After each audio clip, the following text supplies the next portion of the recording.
Morning. Please be seated. Good morning and welcome to this meeting of the Predetermination Committee of Perth and Kinross Council. Welcome to everyone joining online and in person. I can ask the clerk to confirm any apologies and take a roll call of those members joining online, please. Thank you, Provost. Good morning, members. We have no formal apologies for today's meeting. In terms of those members who are joining online, I believe we have Councillor James, if you can confirm you're here. Morning. Yes, I'm here. Thanks. Thanks. And Councillor Kugali. Yes, I'm here.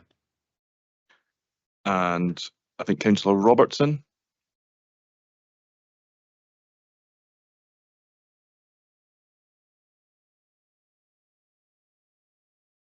Councillor Robertson.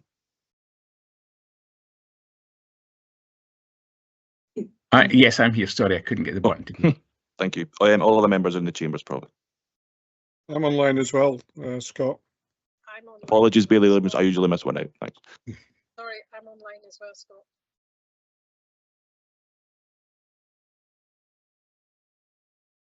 And Bailey McLaren.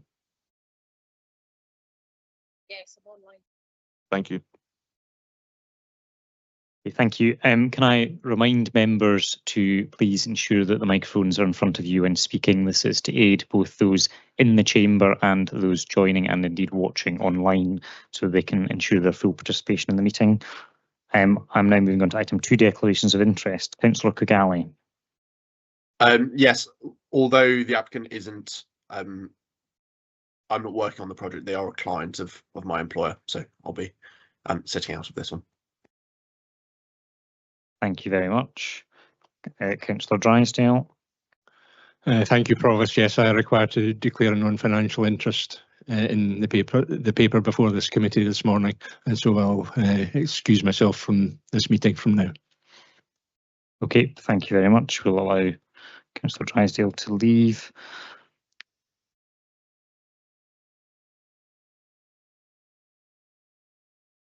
Item A1 is requests for deputations. We have requests for deputations on item 3. Are members happy to agree with deputations? Thank you. We now move on to item 3, which is the application for full planning permission for the erection of a 400 kilovolt substation, associated upgrading of access tracks and various other ancillary works at Shindower, Fiddle, Hillwood, Braco. Sean Panton, the team leader for major applications and enforcement, will introduce the report. So thank you, Provost, and good morning, councillors. So as stated, we have a planning application before you today for a 400 kilovolt substation near Braco. The application is before you as it constitutes a national development as defined by Scotland's National Planning Framework 4. Under our scheme of delegation, national developments are required to be determined by full council rather than the council's planning and placemaking committee. This is why the application is here today. To give members some further information on the proposed development, I will now make a short presentation detailing the proposals further. Next slide, please. So first up, we have the location of the site, which is to the west of Braco. The location of the substation is approximately 400 metres southwest of the existing substation, which is known as Braco West. The area is predominantly rural, with the nearest residential receptor being over 1 kilometre away from where the substation itself is proposed. Next slide, please. We now have a proposed site plan. Starting at the left and moving in a rightwards direction, you can see the substation and the platform itself, which is the rectangular area shown in grey. The control building will also be located here. Beyond this, the green rectangular area will be the temporary construction compound. Next to the temporary construction compound, the white square with the blue outline is the existing Braco West substation. Members should note that the proposed development is anticipated to become operational in 2029. It is then intended to operate on a permanent basis, with individual components designed with a lifespan of approximately 45 years. These components will be maintained or replaced as part of routine maintenance and monitoring. Next slide, please. We now move on to another location plan, this time showing some nearby designations. The blue line that runs from nearly the top left to the bottom right is the boundary between Perth and Kinross and Stirling Council. It is worth noting that Stirling Council were consulted as part of this application and have no objection to offer. The orange shaded area is a designated garden and designed landscape. The purple dashed lines are core paths within the area. Next slide, please. So due to the ground levels and topography, some cut and fill is required to accommodate the development. The red arrows show the red areas show the areas to be cut, and the green show those to be filled. Next slide, please. We now have a proposed site plan for the platform itself. This platform is approximately 410 metres by 220 metres, with associated earthworks surrounding. The brown area to the left is the proposed control room building. The white areas are associated infrastructure. Next slide, please. This plan now shows a temporary construction compound. This compound is approximately 200 metres by 100 metres and will provide office and welfare facilities, staff parking, laydown areas and servicing space. Next slide, please. We now have elevations of the control building. This building is approximately 24 metres by 49 metres with a maximum height of 7 metres. The building is steel framed with an olive green coloured cladding. The building is required to accommodate the equipment for the monitoring, controlling and protecting electrical systems. Next slide, please. We now move on to the first visualisation. The substation that is closest in the image is Braco West. The new substation is the grey platformed area in the distance. You can see the relationship of the existing site to the pylon network. Next slide, please. This next visualisation now shows the new substation in more detail, this time when viewed from the southeast looking northwest. Next slide, please. We now move on to a series of photographs taken from my recent site visit. First, we can see Braco West substation itself. Next slide, please. This next photograph shows the existing track which leads to the existing substation. This track is to be extended as part of the works. Next slide, please. This next image shows the pylons and the new site itself in the distance. Next slide, please. This photograph now shows the proposed site again, which is the wooded area to the left of the pylons. This wooded area is to be removed. Next slide, please. We now have a closer view of part of the site itself so that you can see in greater detail the level of maturity of the trees that need to be removed. Next slide, please. This penultimate photograph now shows the site when looking towards Dunblane. The valley you can see in the distance is the one that accommodates the A9 road. Next image, please. This final image now shows the site again, this time being the trees to the right of the track. Next slide, please. Members should note that a major planning application has been submitted for the formation of a construction haul track to accommodate the construction traffic associated with this development. This will prevent the need for construction traffic to go through Braco itself. The plan on the screen now shows this proposed track. Whilst the original intention was to determine this application at full council today, along with the substation application, this has not been possible due to further detailing being sought on the access track application. Nevertheless, this will not prevent us from determining the substation application today, as conditional control is recommended, which requires that suitable construction route is agreed prior to any works commencing on the substation. Recommended condition 2 in your papers relates. Next slide, please. So thank you, Provost. That now concludes my presentation. I will leave members with the proposed site plan for reference. Thank you, Mr. Panton. We will now invite Mr. Easton, I believe, who is online to provide a deputation on behalf of Braco and Green Lowland County Council, Ruth Kirkton and Nancy Nish as a combined deputation.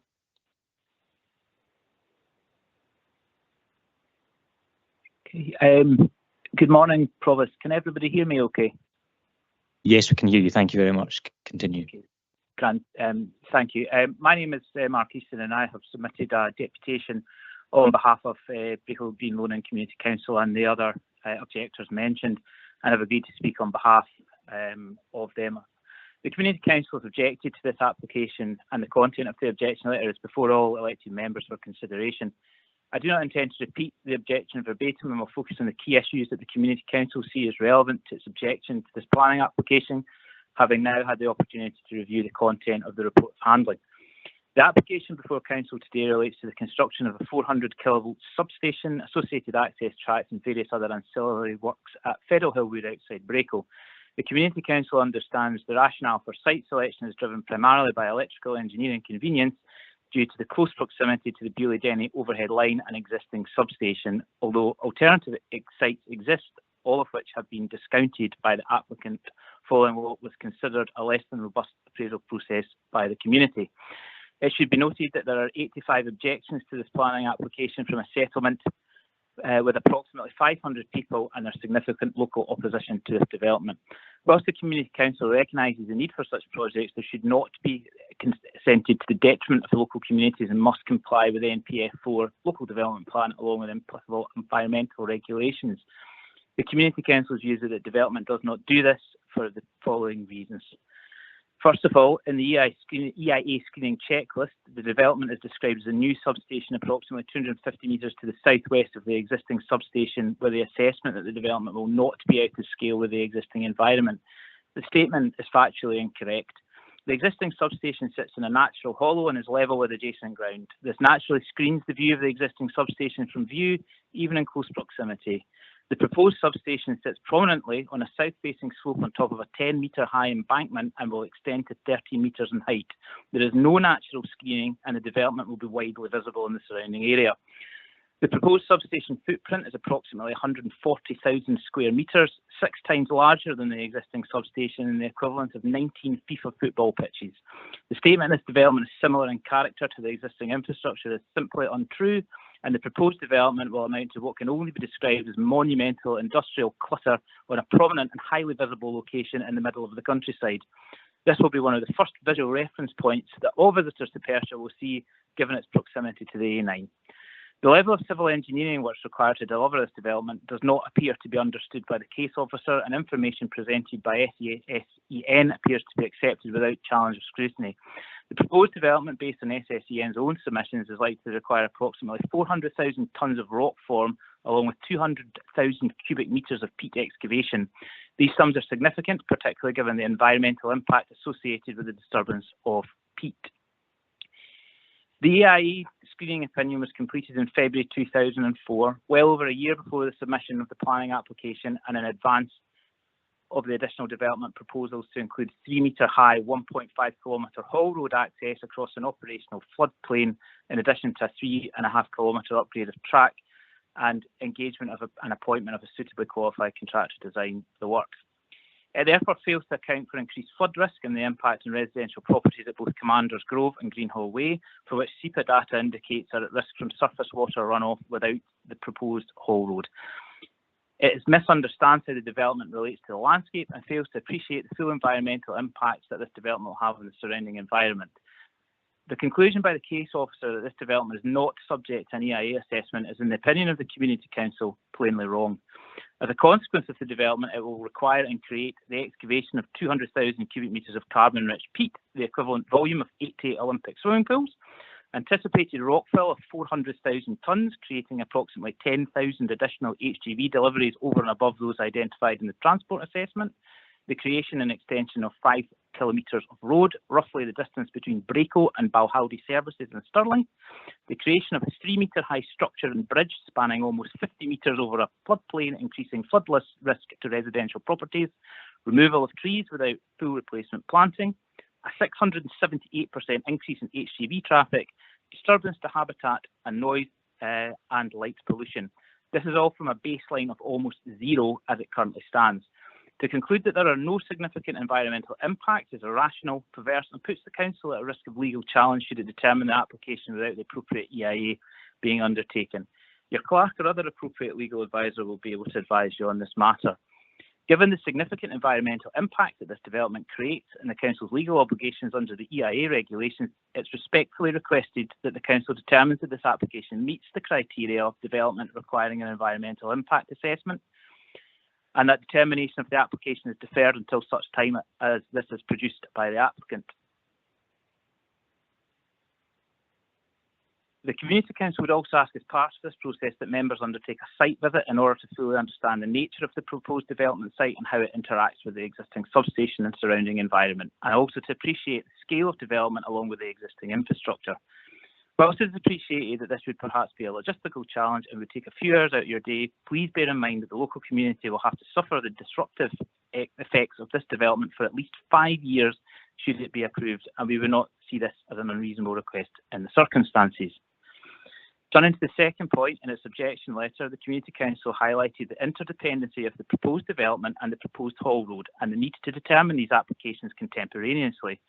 By determining these applications together ensures a comprehensive understanding of the interdependent elements of the development and facilitates a coordinated decision-making process. The last sentence are the words of the appointed officer in the report of handling at paragraph 3.9. There is no such report on the proposed haul road before members today for consideration. The conditions attached to the report of handling require a haul road for access to the development due to the unsuitability and road safety risks associated with access via the B8033. The current proposal is not approved and is subject to an objection from SEPA due to flood risk. As members will no doubt be aware, the Council cannot determine a planning application in the face of an unresolved objection from certain statutory consultees. The access arrangements for the proposed development are a significant relevant material consideration in determination of this application. The requirement of a haul road goes to the heart of determining whether the development should proceed, given the lack of alternative suitable access available. Refusal of the haul road application will leave in effect a stranded development which, given the unacceptable access position, should result in the refusal of this application on grounds of road safety. Failing to take into account a relevant material consideration renders any decision taken by the Council to grant or refuse planning permission open to legal challenge, the risks of which your clerk or other legal advisor will be able to advise you on. On the basis that the report of handling in respect of the haul road application is absent, the Community Council requests that determination of this application is deferred until such time as the haul road application comes before members for determination. Finally, in the event that members are not minded to accept the Community Council's position as presented and determined to grant this application, the following additional conditions are requested. As previously stated, it is noted that the Council's Roads and Planning Authority has deemed the B8033 as unsuitable for construction traffic for the proposed development. Whilst this is welcome, there are still concerns regarding the proposed development given the wording of planning conditions 2 and 3. We would request that these are amended to the effect that delay to the completion of an appropriate haul road does not allow earlier commencement of substation construction or routing of substation traffic through Braco Village or on the B8033 for the reasons of road, pedestrian and school safety. The substation access track from the end of the proposed haul road to the substation site should be finished in bituminous surfacing and not crushed rock as currently proposed. The current road is already in a poor state following heavy rain and use by timber lorries, and previous substation construction using the access road led to significant runoff, dust and damage to vehicles, along with contamination of the local road network. SSEN's proposal to limit the proposed haul road to its own traffic will result in other traffic using the internal site roads taking the detritus via the existing access, with the wheel wash proposal being of limited to no effect. Prolonged heavy use will create significant degradation of a Type 1 finished track, runoff and hinder access for vehicles during periods of snow, including emergency access vehicles. The proposed widening improvement of the substation access track from the end of the proposed haul road to the substation site should be completed in advance of substation construction commencing. In addition, measures to ensure enhanced pedestrian safety along the A822 over Green Loaning Railway and river bridges where footpath widths are not compliant, forcing pedestrians into the roadway. Failure to implement such measures would have the effect of cutting off the villages of Braco and Green Loaning due to the proximity of the footpath to the roadway on an unlit, unrestricted section of road. Temporary pedestrian operated crossing lights where the core footpath crosses the A822 at Keirallen to preserve a safe crossing and access to the core path network should also be required. Substation traffic travelling south on the A9 should be precluded from turning right across the A9 northbound carriageway at Green Loaning and should be routed via the Keir roundabout. No construction traffic should use Mill Hill Road to access the A9 northbound. Thank you for your time this morning, and I'd be very happy to answer any questions that members may have in respect of this application. Thank you very much, Mr. Easton. That was almost bang on 10 minutes, so very well done. Do members have any questions for Mr. Easton?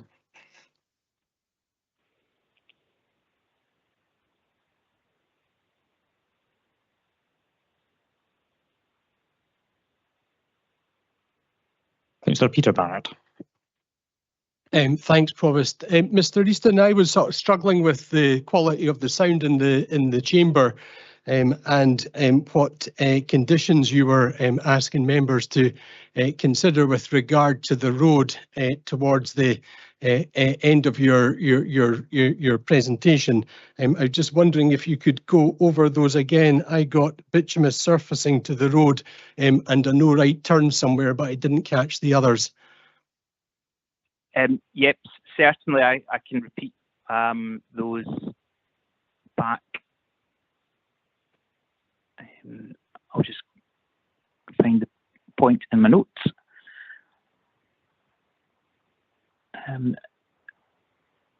Okay, so I've got the substation access track from the end of the proposed haul road to the substation site should be finished in bituminous surfacing and not crushed rock as currently proposed. The current road is already in a poor state following heavy rain and use by timber lorries, and previous substation construction using the access road led to significant runoff, dust and damage to vehicles along with contamination of the local road network. SSEN's proposal to limit the proposed haul road to its own traffic will result in other traffic using the internal site roads taking detritus via the existing access, with the wheel wash proposal being of limited to no effect. Prolonged heavy use will create significant degradation of a Type 1 finished track, runoff and hinder access for vehicles during periods of snow, including emergency access vehicles. And the proposed widening improvement of the substation access track from the end of the proposed haul road to the substation site should be completed in advance of substation construction commencing. The second part, which doesn't relate to the access track relating to the wider public road network, is measures to ensure enhanced pedestrian safety along the A822 over Green Loaning Railway and river bridges where the footpath widths are not compliant with current standards, forcing pedestrians into the roadway. Failure to implement such measures would have the effect of cutting off the villages of Braco and Green Loaning due to the proximity of the footpath to the roadway, which is on an unlit and unrestricted section of road. Temporary pedestrian operated crossing lights should also be considered where the core footpath network crosses the A822 at Keirallen to preserve a safe crossing and access to the core path network. And the last condition requested was that all substation traffic travelling south on the A9 should be precluded from turning right across the A9 northbound carriageway at Green Loaning and should be routed via the Keir roundabout. No construction traffic should also use Mill Hill Road to access the A9 northbound due to the regular use of that road for parking for the Ember bus service to Glasgow. And those were the conditions requested. Thank you. I don't see any other questions for, oh, sorry, do apologise, Councillor Colin Stewart. Thanks, Provost. Thanks. Thank you, Provost. Thank you very much for the deputation, Mr. Easton. I was interested in the point you raised in your deputation, and it's also in the Fuller Community Council objection in the planning system about the peat extraction. I wondered if you could talk to us a bit more about why the peat extraction requires an environmental impact assessment and what the likely impact of that peat extraction is. I can do. I would just say at the start that the objection prepared by the Community Council was done by both myself and another Community Council member. The one who's not on the call is a civil engineer that would be able to give you much more of the technical detail on that, and I myself am not a civil engineer. Laurie Nish, who is the other community councillor, has worked for a number of years. I think he's roughly about 40 years experience on schemes that are similar to this.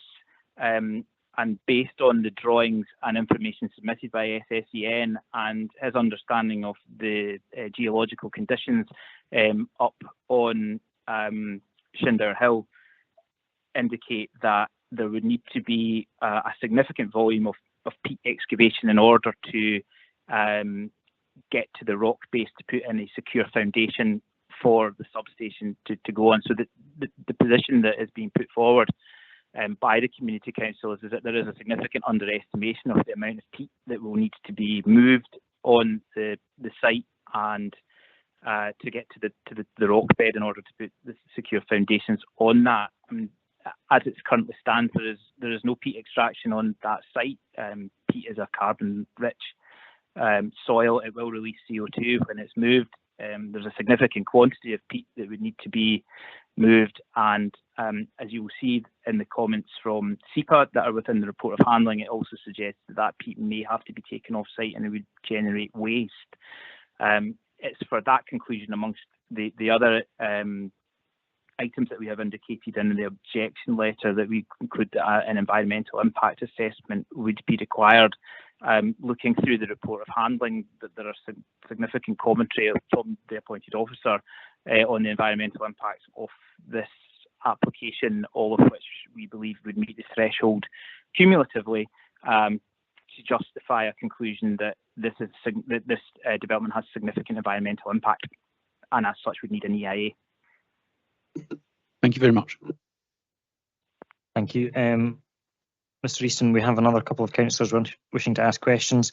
Next is Bailey Williamson, please.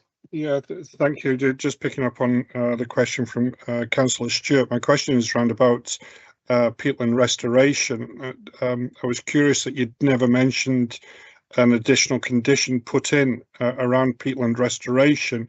I take it, therefore, you're actually satisfied about the conditions. I think it's probably condition 28 about peatland restoration. Would that be a fair assumption? Just 2 seconds while I just check the condition.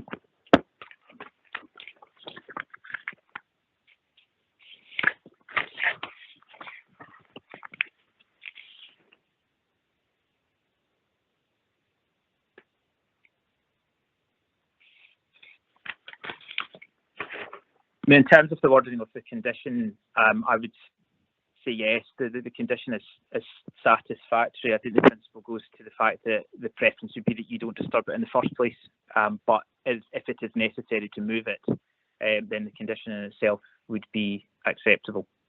Okay, I do apologise. I should have said condition 24, not 28. I've just been reminded, but yeah, that's where we are. But thank you.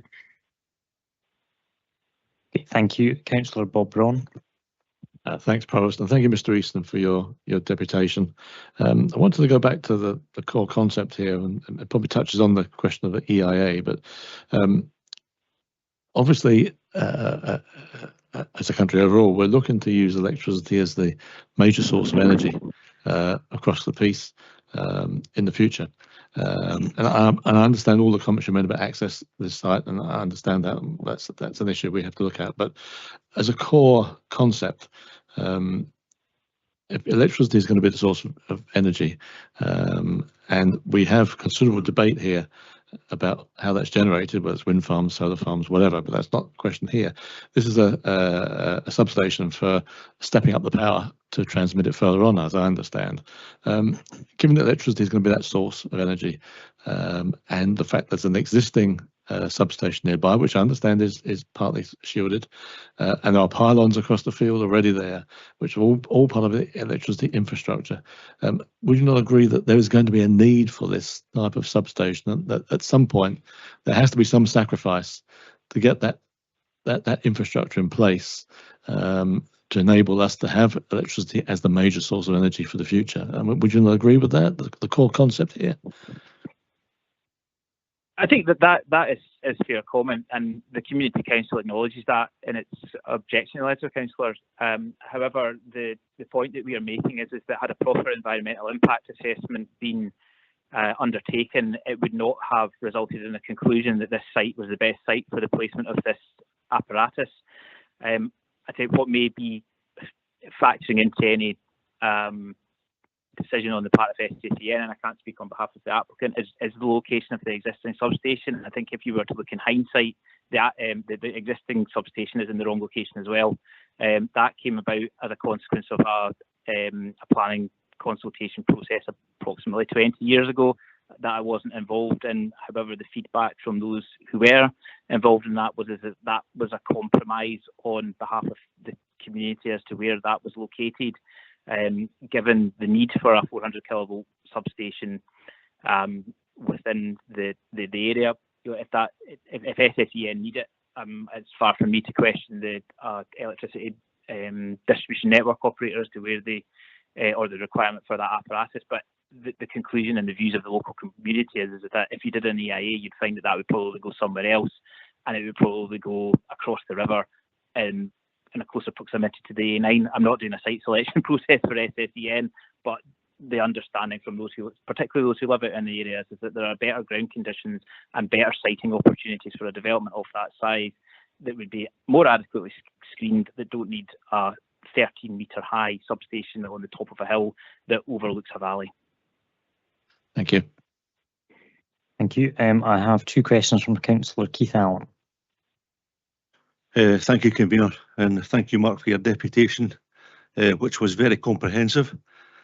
I'd like you to, if you don't mind, give us a view of how this is going to affect the local community. You suggested in your deputation there were 85 objections, and from a community of 500 people, those 85 objections probably come from households, so I would suggest about 1 in 3 seem to be objecting to this. Can you just give me a view of how it's going to affect the local community? Yeah, I certainly can, Councillor Allen. I mean, this is a significant development that is going to take place over a number of years. The amount of road traffic, the volume of road traffic increases, as I said in the objection. It's not at all points on the local road network, but there are pinch points where you're up to 678 times the volume of traffic than the roads already see. We accept that they're public roads, they are available for any traffic to go on, but that is a significant change in the character of the village. It's not, I suppose, whether it's appropriate or not for me to comment on the entirety of the development, given that you don't have the whole road application in front of you at this moment in time.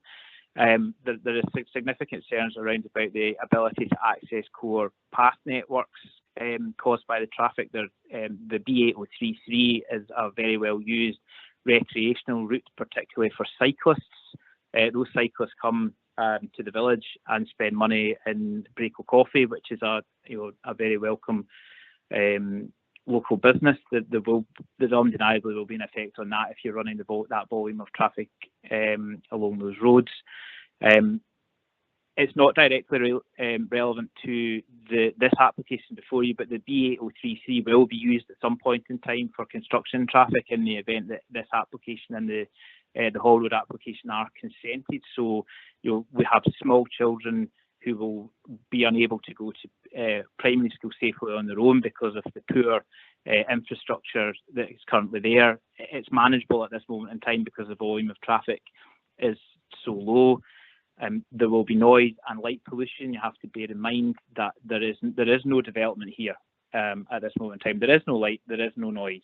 That the noise and light impact of the development will be huge, albeit it will predominantly be focused on the Hall Road because that is where it interacts with the village. So looking at the location plan as presented by the planning officer, you also need to take cognizance of the fact that there's another additional 1.5 kilometres, if not more, stretch that takes you right down and right in at the back of the village. There are concerns around about flooding, and this is not something where we are standing up as a village and a community and saying it's fine, not in our backyard type of approach. That is not the attitude that we're taking. We have had significant construction traffic in the village before for both the construction of the existing substation, the upgrade of the Beauly Denny power line, and the construction of the Braes of Doon wind farm, and it is incredibly disruptive, and it is a lot to ask a community to bear, especially for the period of time that this application proposes for the construction period of it. There will also be a significant impact on those who live further up the hill or outside the village. However, I believe there's another deputation to come in, and that person will be able to speak more to the impact on the communities. There is a huge strong feeling against this development. I suppose, give a context of scale, there was more people who had come to speak against this development at 2 community council meetings, along with a presentation with SSE, than I have seen in the hall for any other occasion, maybe perhaps excluding the Christmas pantomime and the nativity that's put on by the school. The hall was packed out, so there is a strong local feeling that points towards an objection to this application.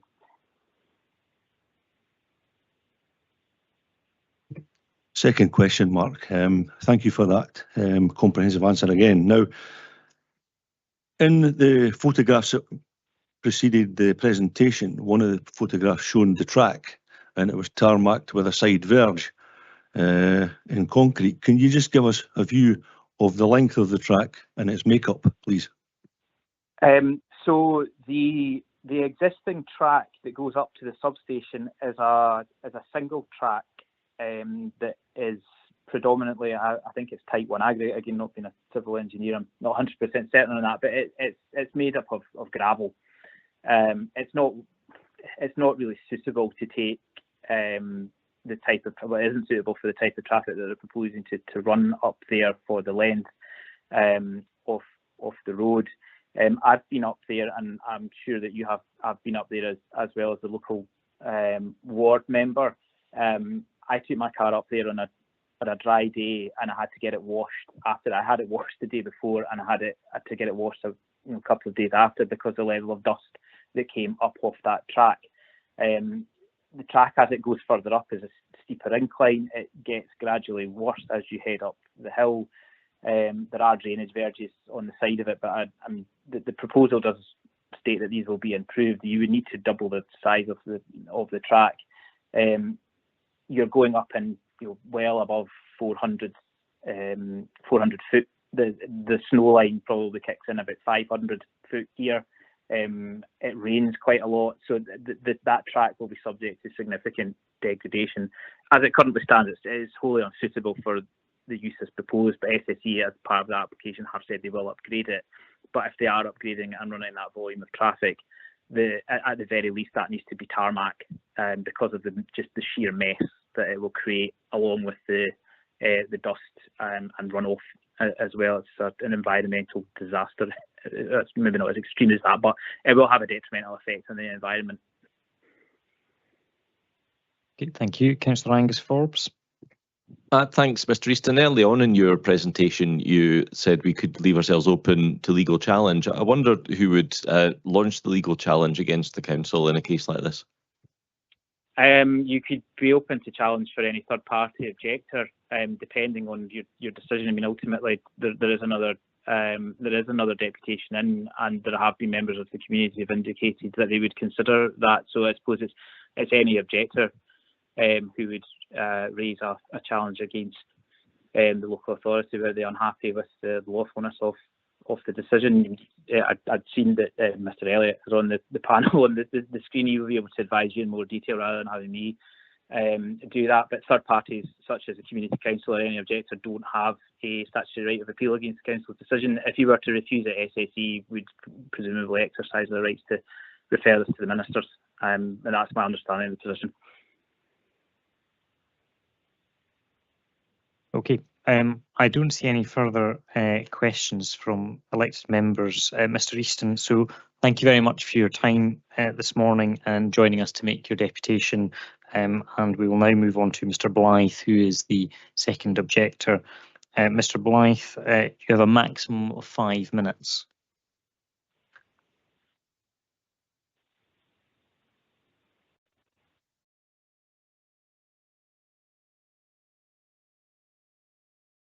Was advised that we had Mr. Blythe. Mr. Blythe, are you there?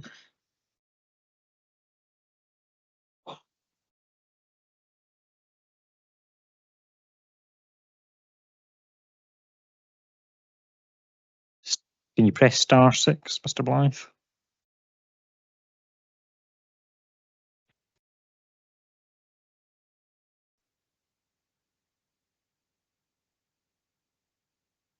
Hello? Hello, Mr. Blythe. Oh, hi. Sorry, I couldn't connect. I am here. That's fine. We can hear you now. Thank you. Mr. Blythe, you have a maximum of 5 minutes to make your deputation, and then there may be questions on the back of your deputation, so you may begin. Okay, thank you. Yeah, so good morning, councillors. My name is Andrew Blythe. I will be the closest neighbour to the proposed substation.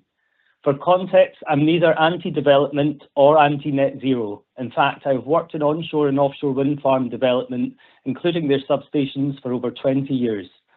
I'm an ecologist by background and fully support Scotland's net zero ambitions. However, having been in the industry so long and having managed a number of full EIAs and applications, I absolutely believe that major infrastructure projects must follow a fair, robust and lawful process. That is why I'm here today. I have two core issues with what is being asked of you today. You're being asked to approve a substation without understanding the full impacts of the project. This is because the Hall Road application, essential for construction, is unresolved and currently faces an objection from SEPA on flood risk grounds. This is an area already prone to flood risk, and therefore this may be an issue the applicant is never able to resolve. Without that road, the substation cannot be built. Approving this application now would rely on a consent that does not exist and may never be granted. This is a serious legal and procedural risk. Why does this matter? Well, the planning officer's own report acknowledges that these decisions should be considered together.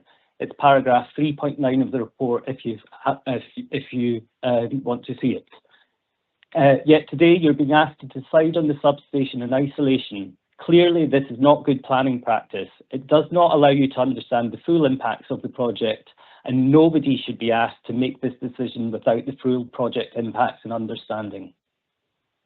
The other core issue I have is that this is not a minor development.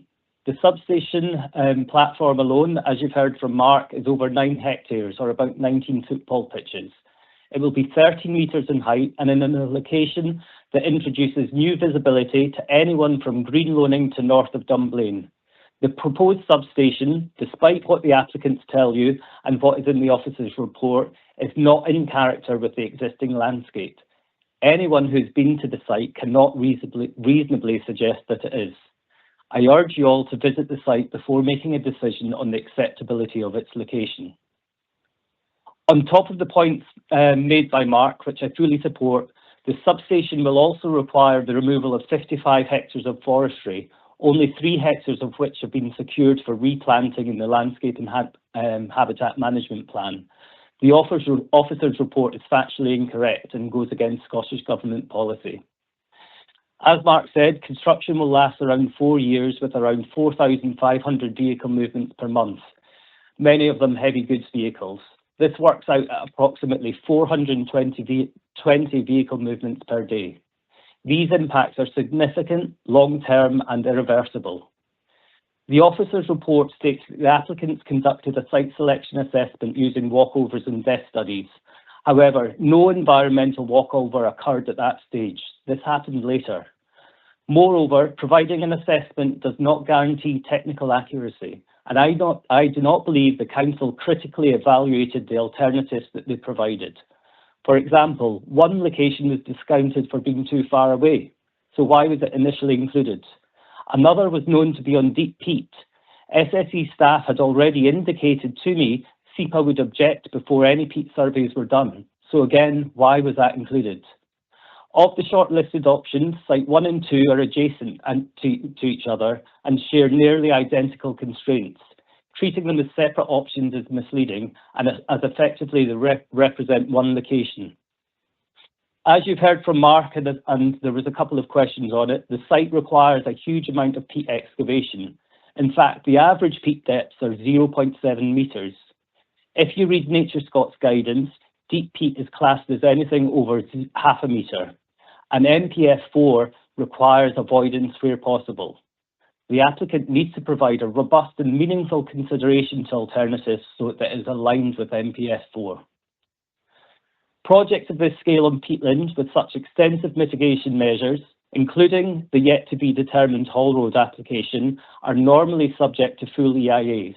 This did not happen here. Instead, we have an environmental appraisal, 284 pages, plus over 100 technical documents, which is incomprehensible for most people. An EIA would provide transparency, a non-technical summary, and ensure that alternative and mitigation measures are properly assessed. It would also ensure that the assessment with the haul road is considered collectively and to ensure there were no gaps. Within the planning balance section of the officer's report of handling, and in particular paragraph 13.8, the officer herself identified the fact that significant impacts have been identified, and even with mitigation, significant impacts would remain. We are all therefore acknowledging the significant effects of this project, and therefore why has this not been subject to a full EIA? So my ask today is that I'm asking for a minimum that to reject the officer's recommendation, or at very least defer the decision until both the substation and haul route applications are considered together. Okay, thank you, Mr. Blythe. Mr. Blythe, that's your time. Thank you. There might be questions. Thank you very much. There might be questions. I think members got the gist of what you were requesting there. Are there any questions for Mr. Blythe?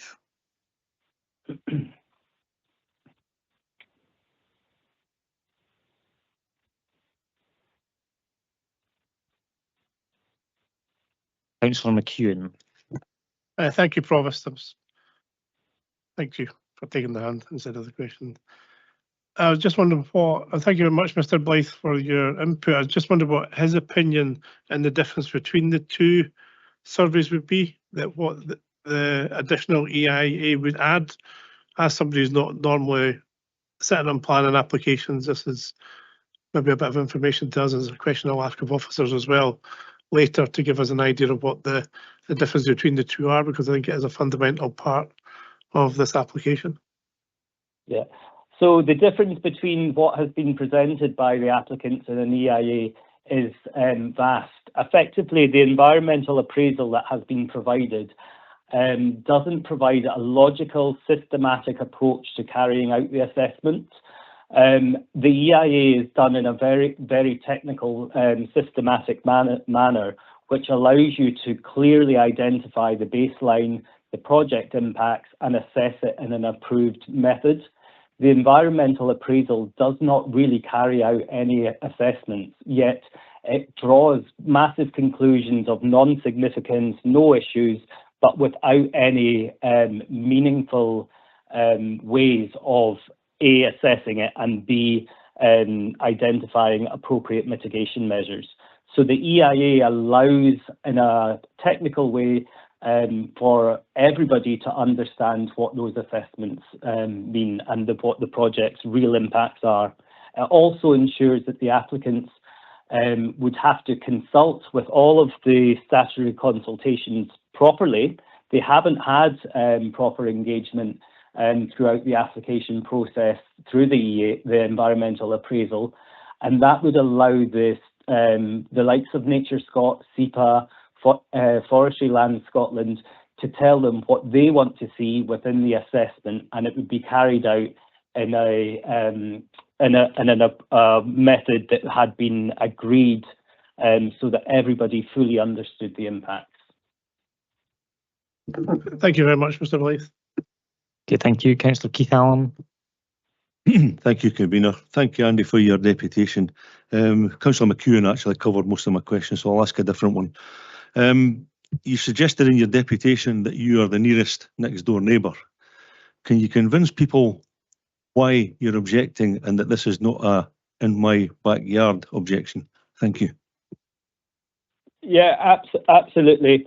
So the crux of it is, and I have spoken to SSE about this from day dot when they first came to speak to me about it, is that if they can demonstrate to me that a robust process has been carried out and that site is the best site and the most reasonable site to develop the substation, I would have no grounds for objection.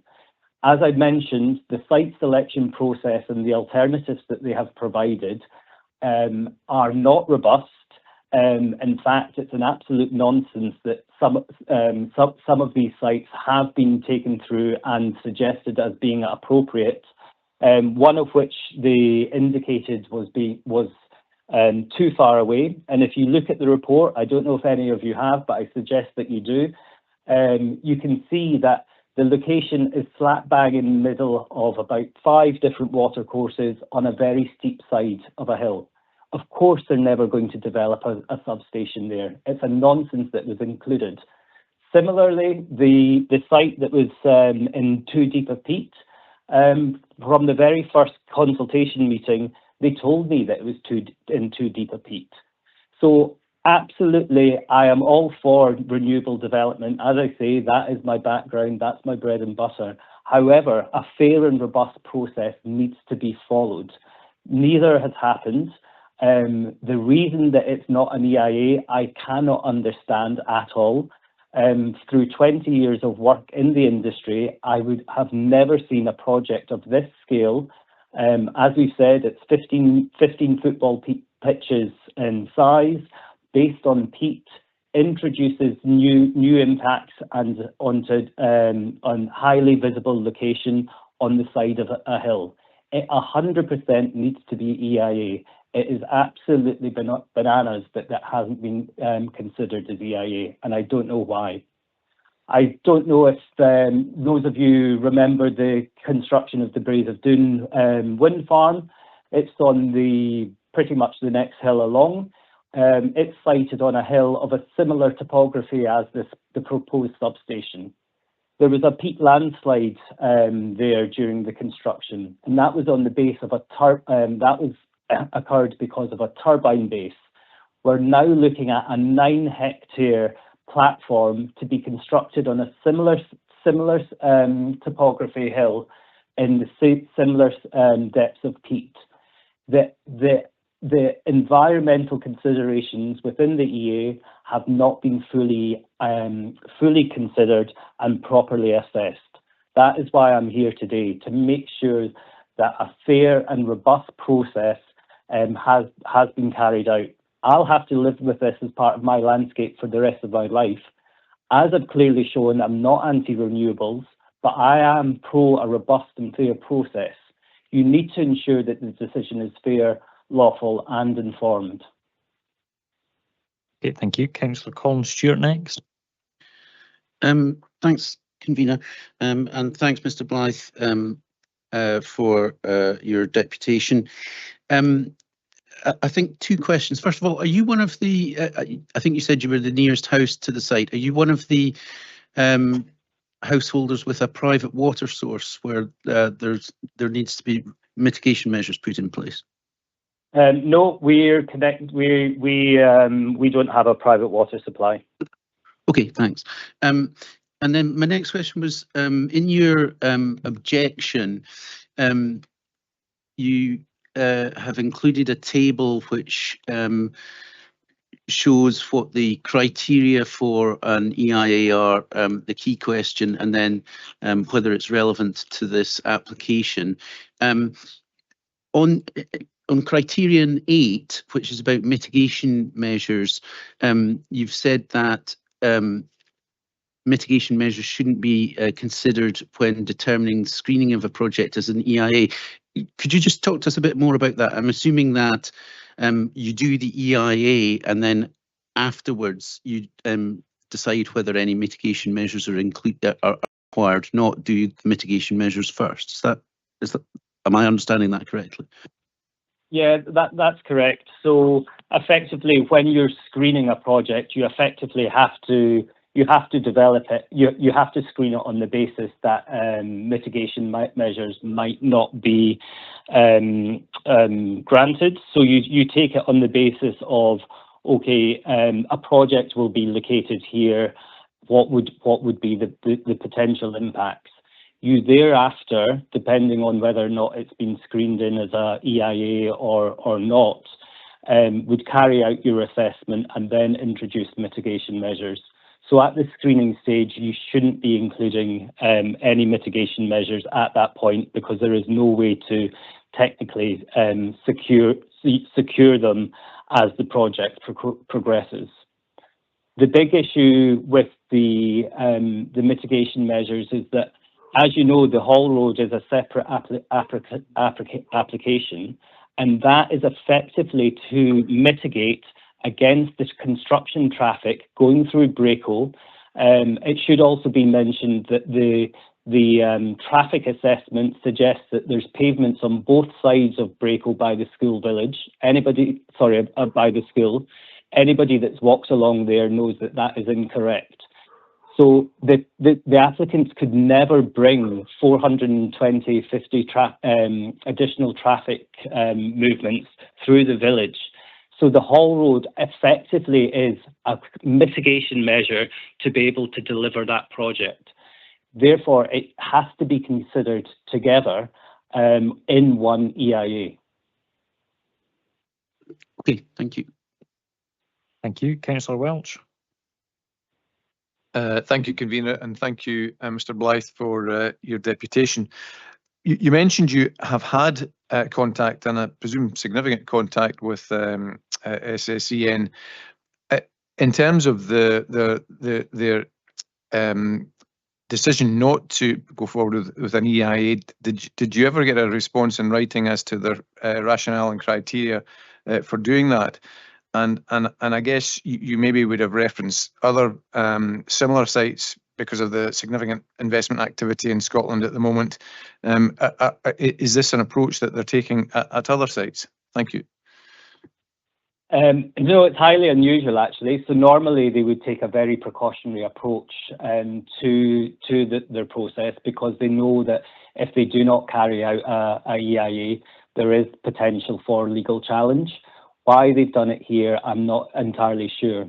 So the crux of the issue is that the screening report that SSE submitted to the planning officer back in the day failed to mention the fact that it was going to be based on zero, well, at the time, deep peat. They didn't know the depths.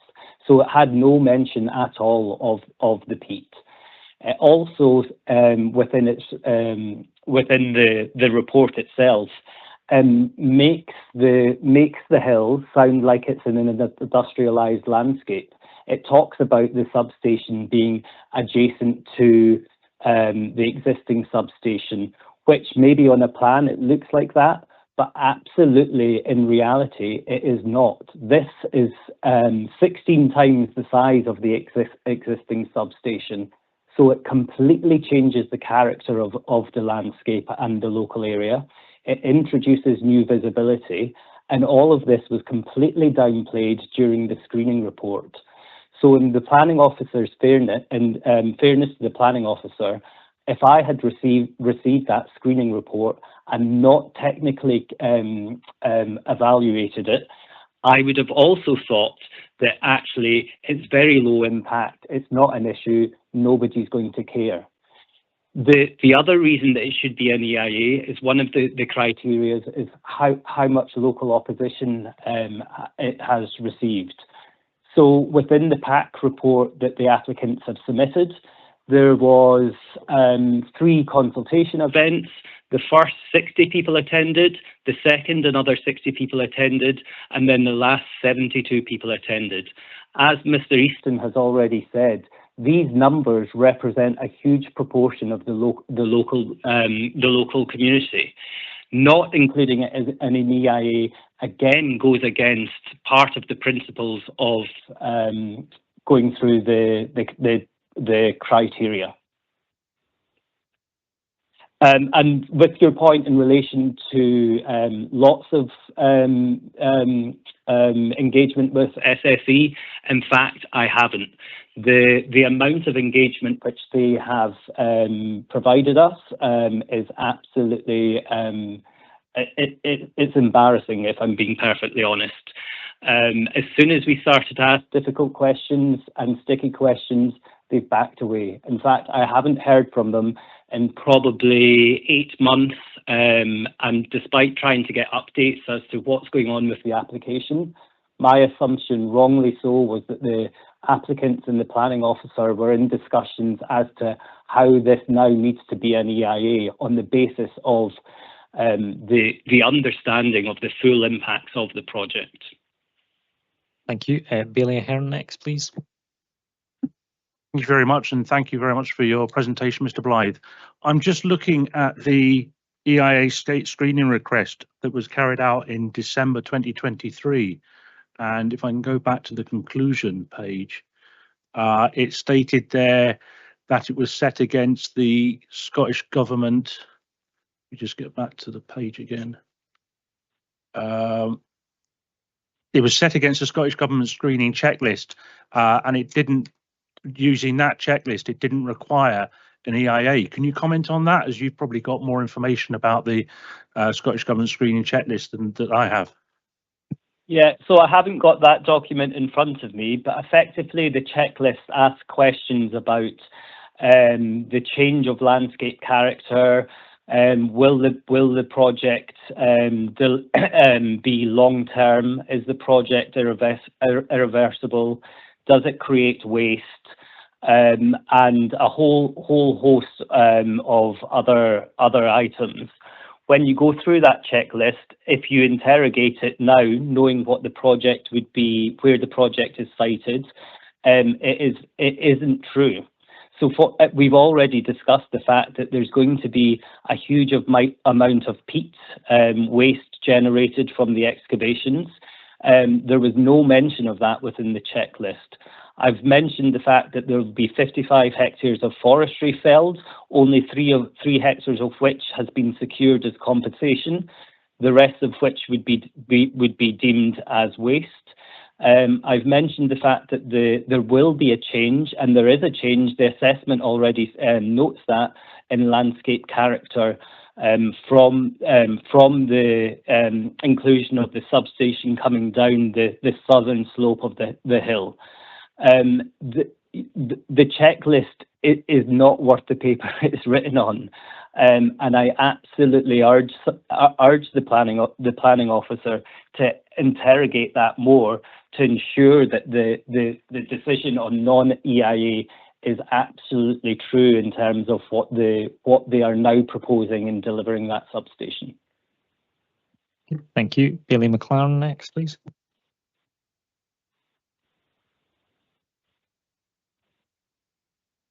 Thank you, Provost. It's really just for clarity, Mr. Blythe. If there was an EIA assessment carried out, you would have greater confidence and less anxiety about this application. Is that correct? That is 100% correct. So the other big point of going through an EIA is that the applicants have to demonstrate robustly reasonable alternatives. As I've already mentioned, I do not believe that the alternatives that the applicant has voluntarily provided represent reasonable alternatives, because none of them would be delivered. So in the EIA process, they would have to robustly show technically, environmentally, economically, why that site is located, the substation has to be located there. To date, they have not managed to tell me why it has to be there, other than for a matter of convenience in that being close to the existing substation. Okay, thank you. Councillor Colin Stewart next, please. Thanks, Provost. Just to follow up a wee bit further, apologies, Mr. Blythe. I think you've said that you worked in environmental impact assessment and renewable energy for over 20 years. I'm going to assume that that involves or that includes involvement with the planning process. And just to reconfirm, your professional opinion would be that the environmental appraisal was insufficient and a full environmental impact assessment is required. Yes, that's correct. So my background, effectively, once I graduated from university, I was an ecological clerk of work on, at the time, it was Europe's largest wind farm just south of Glasgow, Whitelee. So I worked there and saw the construction process of the biggest wind farm in Scotland at the time. I then moved on to carry out EIA assessments. And following that, I now work for a developer, so developing onshore and offshore wind farms. There is no way that we would ever be able to develop a substation as a private developer at that location, and there would be 100% no way that we would ever be able to do that without an EIA. That is my absolute professional opinion on the location of this. Thank you very much. Okay, thank you very much. Mr. Blythe, thank you very much for making your deputation and for taking time to answer the questions today. I have no further questions from elected members for you, so thank you very much for your deputation. We now move on to a deputation from the applicant, Lauren Riach, the Consent and Environmental Strategy Manager, on behalf of applicant Scottish Hydroelectric Transmission. Will make a deputation. You have a maximum of 5 minutes. Thank you.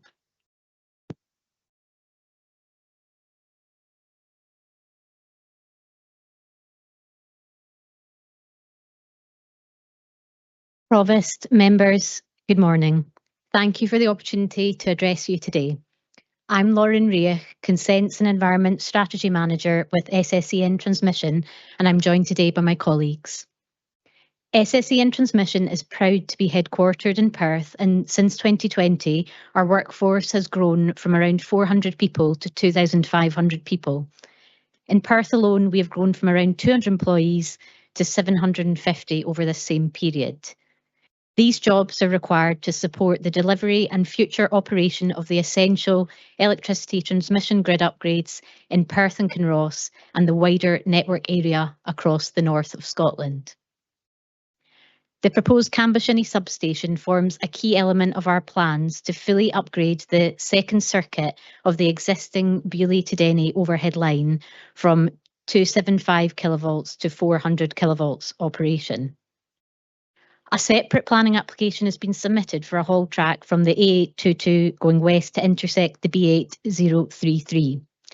This application has been progressed following community feedback and ensures that construction traffic for the substation will avoid travel through Braco Village.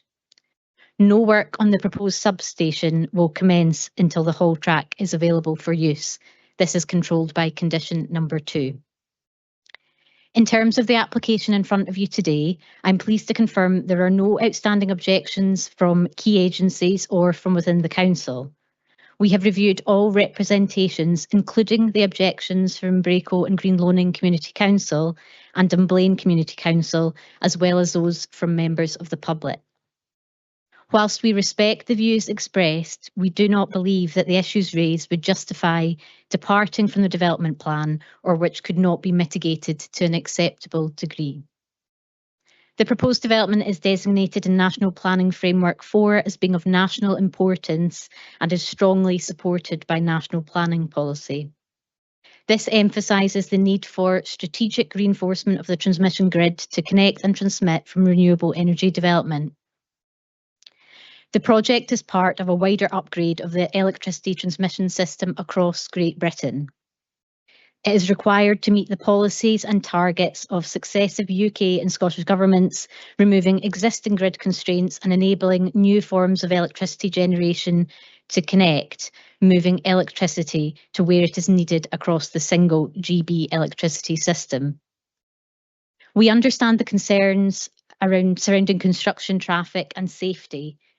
Construction traffic will be carefully managed through a construction traffic management plan, which will be reviewed and enforced by the Council. And this will also be covered in the planning conditions.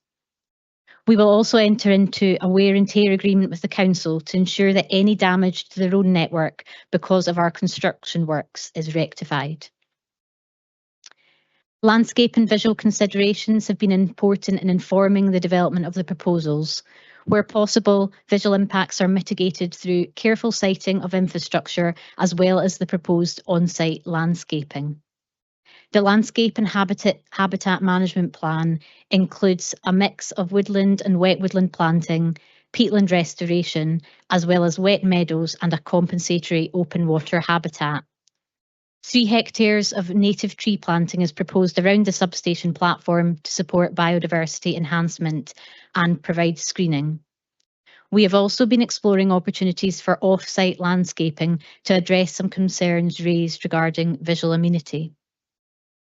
In addition, we provided visualisations from representative viewpoints to illustrate the likely view of the proposed development.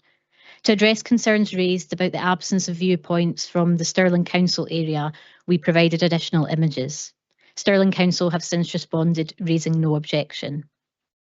In terms of potential noise impacts, the effects of the proposed development upon noise-sensitive receptors in the vicinity of the site have been thoroughly assessed. The assessment concluded that with the appropriate mitigation, there would be no significant effects. In terms of lighting, this will be carefully managed during construction and operation of the substation to protect residential amenity in the rural area. Environmental Health has therefore raised no objection, and we accept the various conditions proposed to protect residential amenity. If consent is granted for this development, we are keen and committed to working constructively with the local community throughout the construction phase.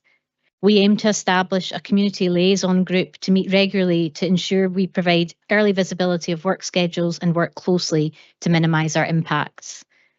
In conclusion, the proposed development comprises critical national infrastructure that supports targets for national energy security, network resilience and net zero. There is clear support for the proposed development from the development plan. A detailed site selection and design evolution process has been undertaken, which has minimised the potential environmental effects of the proposed development whilst balancing technical and economic considerations. Our application is also accompanied by a comprehensive voluntary environmental appraisal. Thank you for your time. Me and my colleagues are happy to answer any questions that you have. Thank you very much. First question, Councillor John Rebeck. Thank you, Provost, and thanks for that presentation. We heard quite eloquently from a couple of objectors actually, and I'm maybe oversimplistically paraphrasing, but certainly one of the main objections I think was the location of the site and the implication to some degree, I guess, that this might not be the best site in the area. So I guess I'm just looking for a little bit satisfaction on that, please.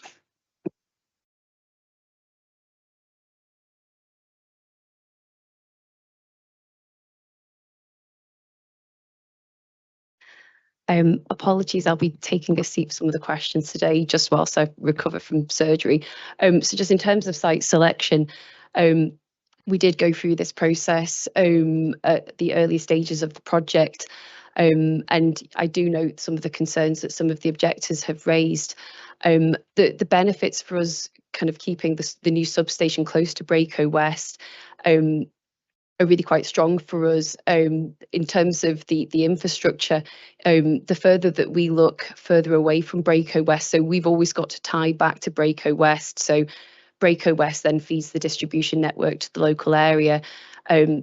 Some of the benefits that we have is that we don't have to put in new pylons or new cables to connect.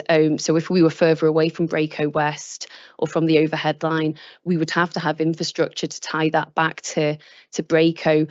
And it's not just that infrastructure, it's things like the access tracks that we need to get to new pylons, any drainage associated with that. So there are really strong arguments for us keeping it there. There's also the costs of that as well. So again, just more infrastructure to tie back, the project just becomes bigger and bigger. So there's some of the stronger reasons as to why a site selection would favour a site by the existing Braco West.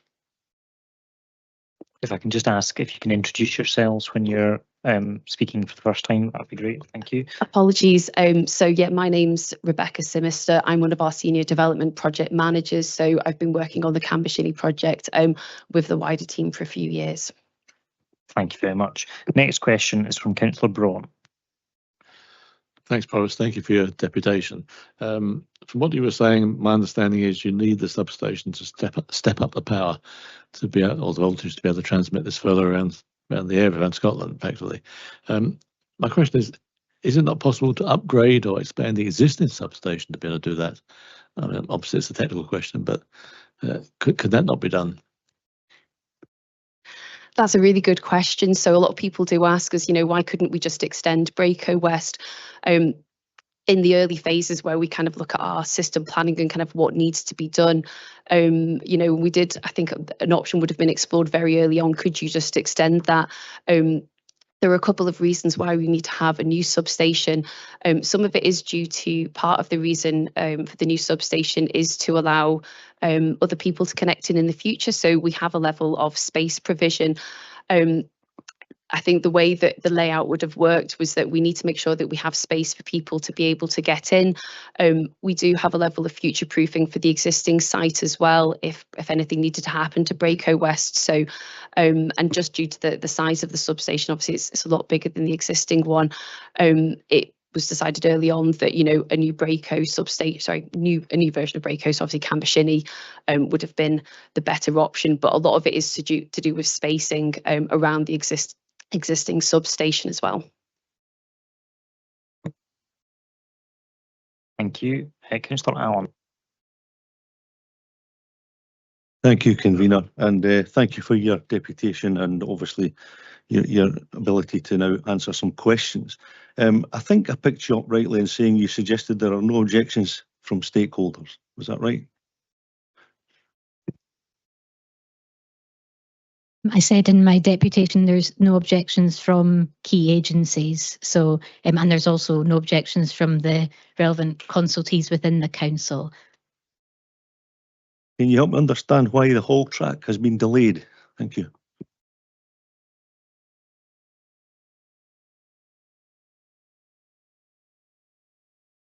I can maybe refer to my other colleagues as well. So we did look to try and consent both of them together, or, you know, be determined at the same time. We've had, as has been recognised, we still have a couple of things to work through with SEPA and the tree officer, just to make sure that we're, you know, fully prepared ahead of any determination for the haul track. So I think there is a condition in place that the substation could not go ahead without the haul track. So we're just working to resolve these queries just now. Do you have any other questions? Lauren will just add. Yeah, just to add to that, the need for the haul track was identified during the detailed design of the substation. So as a result of that, some of the environmental and supporting engineering work that we needed to do followed slightly behind. So that resulted in the haul track planning application being submitted slightly later than the substation application. And as my colleague has said, you know, it was the intention originally for them both to be considered at the same time, but we are currently addressing the comments received from SEPA. We've got really clear direction from SEPA about what they need from us, and that information will be provided to them very soon. Can I just clarify, was there an objection from SEPA? Can I just check whether you're referring to the application in front of you today or the haul track application? I was asking in general because I thought your comment about no objections was in general. So in my deputation, I was referring to the substation. On the substation, there is no objection from SEPA. There is an objection from SEPA on the haul track application. Okay, thank you. Councillor Lane. Thanks, Provost. It's actually for Rebecca. I fully support renewable energy and I know how we need to step it up, but I don't think we should be doing it for any, you know, at any cost. I don't represent anywhere near that area, but as an elected member for Perth Kinross, I'll look out for everybody. I was really concerned when you said the reason why you're citing it there, your main reason that you gave was costs.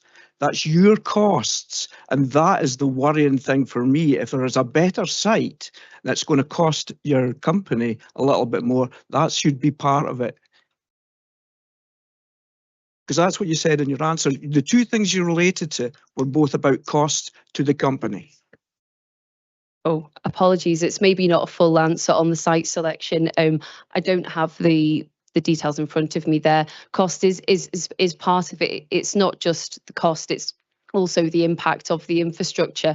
If I go back to, it's maybe not, I apologise, it's maybe not the best answer I could have initially given. It is certainly part of it. We did do a site selection process where we started off with 6 sites. These were looked at. We look at a number of environmental, engineering and cost constraints. These are all ragged, and when we went to consultation in August, we then took those down to three sites. These are around Braco West. So again, these are all in the consultation report.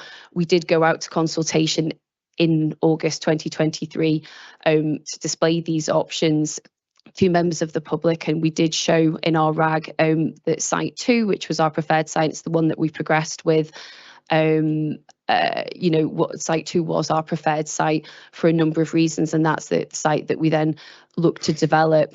Again, apologies, it's maybe not the best answer I should have given in the first instance. I apologise. But cost is in there as one of the factors.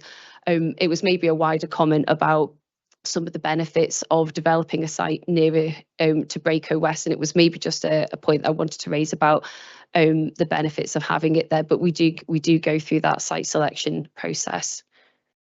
Yes, a brief follow-up question. Thanks. It's again on the cost, and if you do criteria, what weighting did you give to a better visual impact, so less visual impact? What weighting was that given against weighting against cost? Because I'm still concerned that this proposal has come forward over all other sites down to cost. It's not driven by cost. Again, this is probably just one of the points I highlighted. And when you look through the RAGs, sorry, when I say RAG, we would talk about site selection, sort of our criteria. They're all weighed up equally, so you can see that we go through and score them red, amber, green. So, and there, we can have things like landscape, connectivity. There's all sorts of criteria in there. They're all weighed up equally, and they all have narrative in there as to how we've got to that site. Sorry, when I went back before, it's just part of some of the reasons why sites nearer to Braco West, when I reflect on some of the comments about a site being further away. But we did have a fully detailed site selection process, and the criteria is equal for all of them.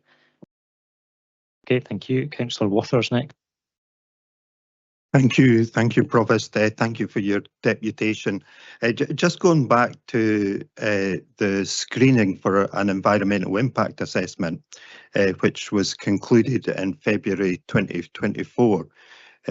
One of the questions that were asked during that to determine whether an EIA would be required was peatland disturbance, and the answer in a document that does look for yes and no options, there's a maybe option. You've answered it, it's been answered maybe, and there'll be a question later for officers on this, but from your perspective, given at that time you had to have understood the site, there's already a development that you've had there previously, you had to understand the site from the peat perspective. Why was the answer there? Maybe there might be peat disturbance there, maybe. And I'm struggling to understand that, and I'd like some clarification. Thank you. Hi, I'm Keith Smith. I'm a Senior Consensus Environment Manager for SSEN Transmission. So I don't have the screening checklist in front of me today, but maybe is because all the peat mainly on site is actually degraded peat, very degraded peat, and very poor ecological habitat as well. So it's very degraded to the point of it's not really functioning as a peatland as such, and that's how I've obviously taken direction from our environmental consultants, but that's probably why we put in. Well, that's what will be why we put in maybe in the screening checklist. Okay, thank you. Councillor Duff. Thank you, Provost. Just as a starter, I don't know if you're familiar with the substation that was built on the Beely-Den line at Loch Carnardaigh, and I wondered if this was of a similar nature, just as a reference for myself. But my question was really about the visibility measures and what measures have been put in place to try and mitigate the visual amenity effects of this application. Thank you. I'll just answer that question initially, and I may bring in my colleague Keith as well. So as I set out in my deputation, there is some tree planting proposed on site. to provide screening, but we are also looking at off-site opportunities for planting. So that involves speaking to other landowners, so it's land that we don't have control over, but to look at options for providing screening off-site. There is actually a condition, I don't have the number in front of me right at the moment, but there's a condition which requires us to explore opportunities for off-site planting, recognising that we would need to get agreement from the individual landowners in order to be able to implement that. But that's in order to address some of the concerns from a residential sort of amenity perspective. Okay, just have a couple of, am I right in saying, did I read that there's to be some earthwork bunding for a start, and also in terms of the structures themselves, will they be camouflaged by way of painting or whatever to blend them in? Thank you. So in terms of the control building that's proposed, it's proposed to be finished in an olive green colour. I'm just going to let one of my colleagues answer on the bunding point. Thanks.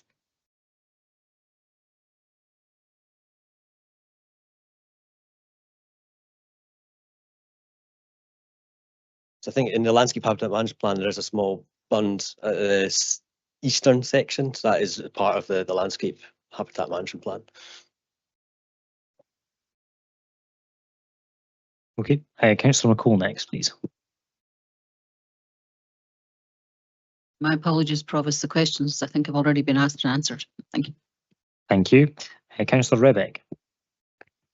Thanks again, Provost. And first of all, if I may, can I wish you a speedy recovery from whatever you're recovering from, and thank you for your first answer. I understand now why, and did before actually, why it needs to be close to the current West Braco side. And again, I'm simplistically paraphrasing, but there is a worry about it being on top of a hill. So I'm looking for a little bit more on that as well, please. Thank you.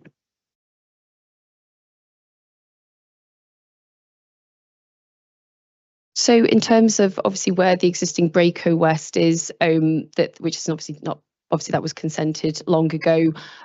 So it is kind of part of the driver is the need for the project. So Braco West, we acknowledge, is on top of the hill.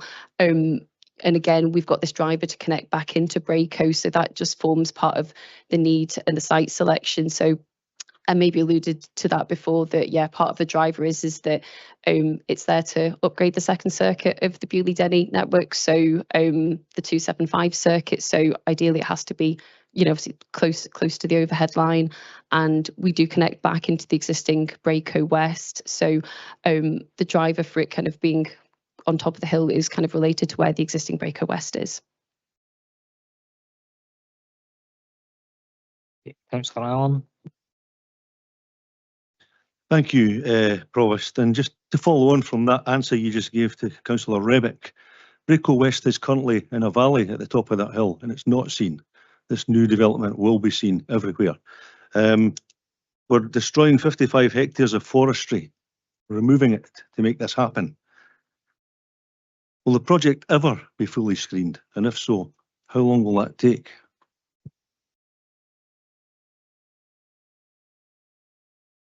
So as part of the application, we've submitted a landscape habitat management plan, which sets out some of the screening planting. So there is screening, there's about 3 hectares of trees within the site itself that are proposed.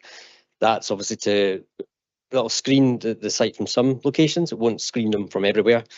But it will blend, as it grows those trees, it will blend the site into the natural surroundings.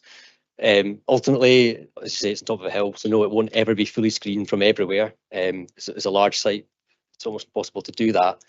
But in the officer's report, it is accepted that obviously the assessment's there and it's recommended mitigation measures.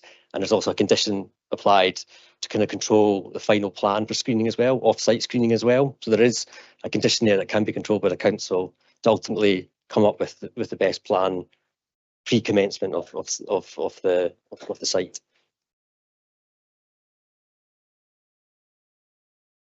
Okay. Councillor Colin Stewart. Thanks, Provost.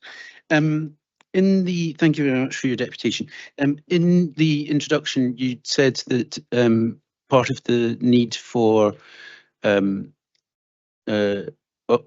the network and putting in these substations was to allow the connections for new renewable generation.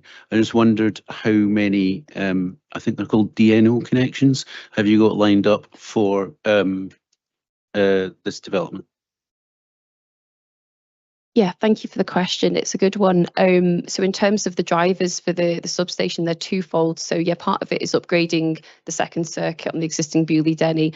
And we do also have a duty as a transmission operator to allow connections into the network. You'll be aware that we kind of have two levels of connections. They can be on the bigger transmission network, and sometimes they can be on the smaller, like lower voltage distribution network. I am aware of two other battery projects that are certainly considered within the EA, our environmental appraisal. Sometimes these connect into what we would call like our distribution side of Braco. They all kind of obviously sit as part of the energy network. The applications is obviously kind of a moving feast. You know, something could turn up tomorrow. We do have space provision in there for people to connect in, but again, it's just part of our requirement as an electricity transmission operator to do that. Does that cover, yeah, your question? Yeah, so it's just two batteries, no wind farms, no solar farms, anything. I'm not aware of any transmission level that we're currently working on, but it doesn't mean that there's no application in the system for them. So nothing that we're actively working on, but these applications could come and go. Thank you. My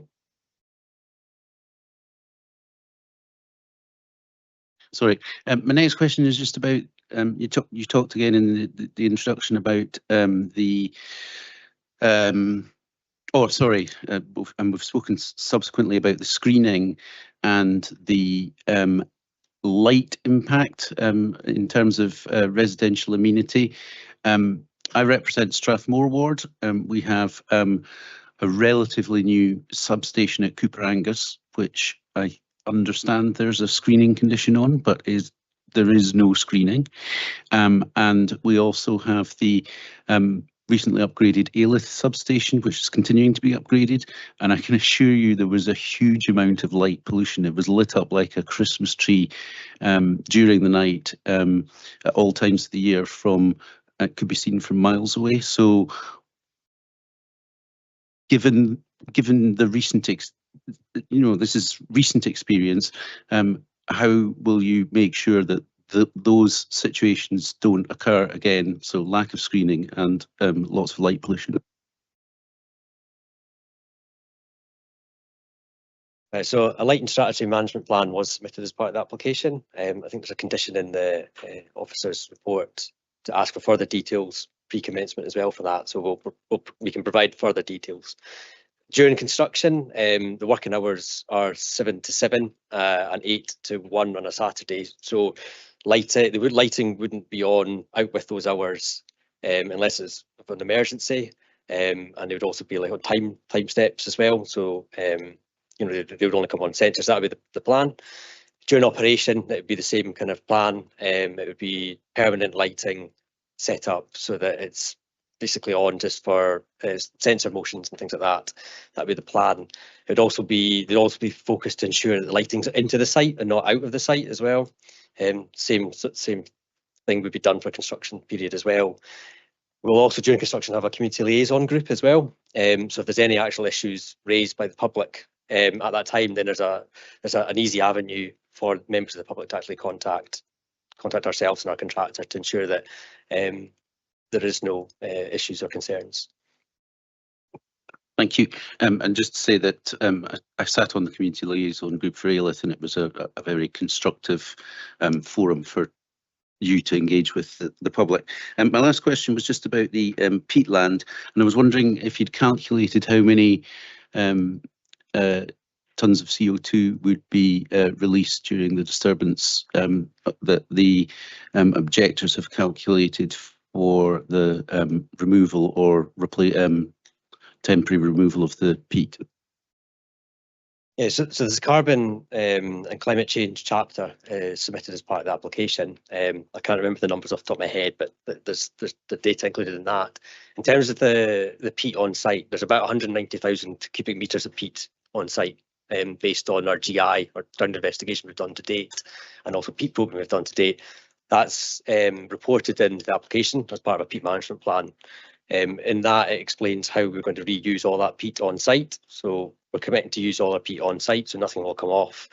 As I said earlier, the peat that's there already is very degraded. It's very poor quality, and that's because there's already, most of the site has commercial plantation, commercial forestry on site already, and as a result of that, there's been a lot of drainage and furrows created to basically drain the land to help improve that forestry growth. So if we take all the trees off and then move all that peat, we're reusing it on site, and in our peat management plan, we're explaining that we're basically trying to restore that peat. So surrounding the substation, we'll try and reuse, we'll fill up the ditches and furrows with the peat we're taking off, we're moving, and then try to re-establish that peatland into a better quality. We also, as part of the peat management plan, have peat cells as well. So it's where we create cells on site and then put the peat in. And then as long as the aim is we keep it hydrologically linked and we also keep it wet. And over time, I think it'll actually enhance the peatland there. We also noticed that in the officer's report, there is support for that and what we put in, because obviously we're trying to bring up the standard of the peat there already. So long term, I think we'll improve. The aim is that we improve the peatlands on site. Thank you. Bailey Ahern. Thank you. You may well have answered this indirectly. I'm looking at the site selection, and you looked at 6 different sites, automatically got rid of 3, and then looked at the further 3. That's for this site, I believe, for this new substation, because you want to expand that one. Did you look at any other sites in putting in either updating other substations or putting in a completely new substation in a different area? I understand you've got to have certain distances along the line to account for power loss, but was there any other sites looked at or brand new sites looked at? No, it was just the sites that we've alluded to there. So which is detailed in the report. So it was those sites that were looked at. And I can't remember the search distances, but there would have been a certain distance from Greycoat West and a certain distance, along the Beauly Denny line. So there were no other sites that were looked at. Okay, going to come to Councillor Nicole, because you haven't asked a question yet. You did have questions in earlier, so I'm going to come to you first. And then I will briefly come to Councillor Allen for a very short, hopefully concise final point, or a question rather. In fact, Councillor McCall. Thank you, Provost. My question really is around the restoration of peatlands. I'm quite intrigued as to how you intend to do that, because my understanding of peatlands is that they're developed and established naturally over centuries, and so I'm really at a loss to understand how you expect to remove them and then restore them. So if you could perhaps give me some reassurance on that, thank you.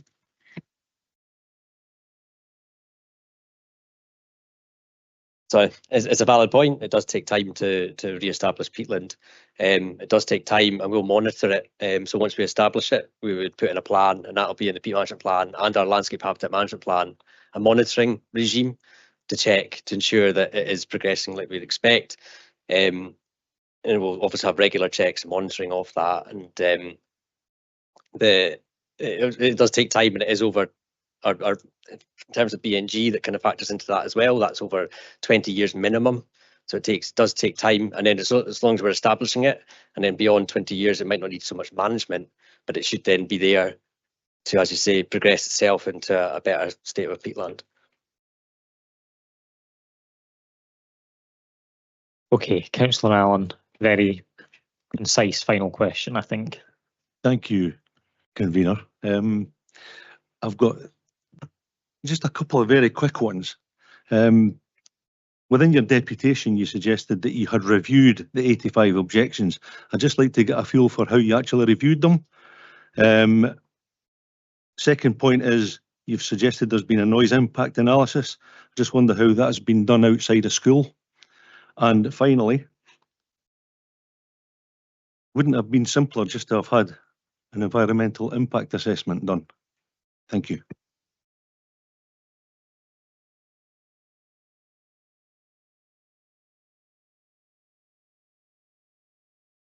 So in terms of reviewing objections, we've tabulated, so all objections, public objections are online. So we took copies of them and we've tabulated them all, and then looked at the themes. We've taken out themes out of each of those objections, and then obviously through, so that's in terms of the actual application. So we've reviewed all the objections, but as part of pre-application as well, we've obviously gone out and done several rounds of public consultation to hear those objections as well, and we tried to factor that in throughout the process into the design as well, and that is reported in the pre-application consultation report that is submitted as part of the application as well.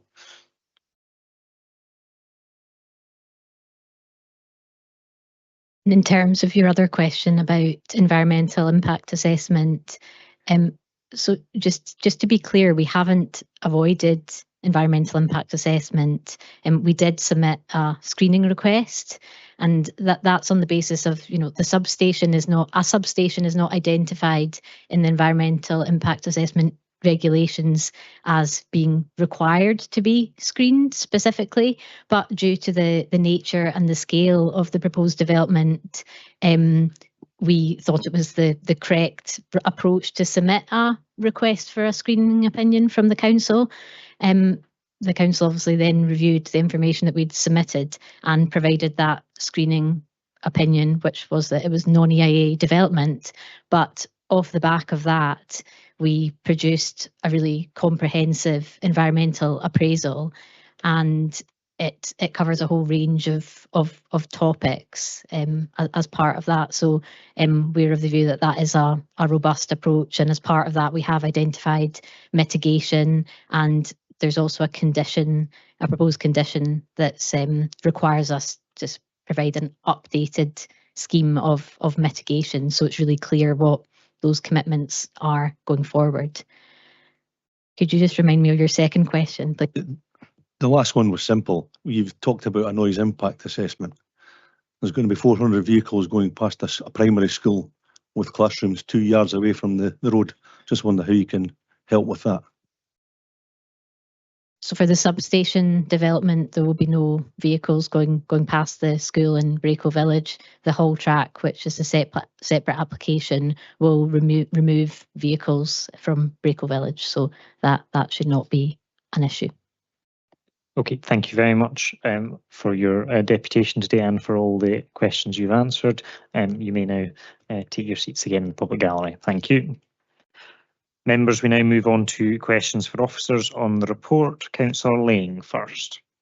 Thanks, Provost. And it'll be a running theme today. It's about risk to the council and any sort of avenue. So I'd like to ask Mr. Elliott, what is his opinion of the risk that we could face legal challenge by the decision on screening to not have an EIA, or it was not necessary? If there is a legal challenge, how does he think that would pan out? Thank you, Councillor Lane.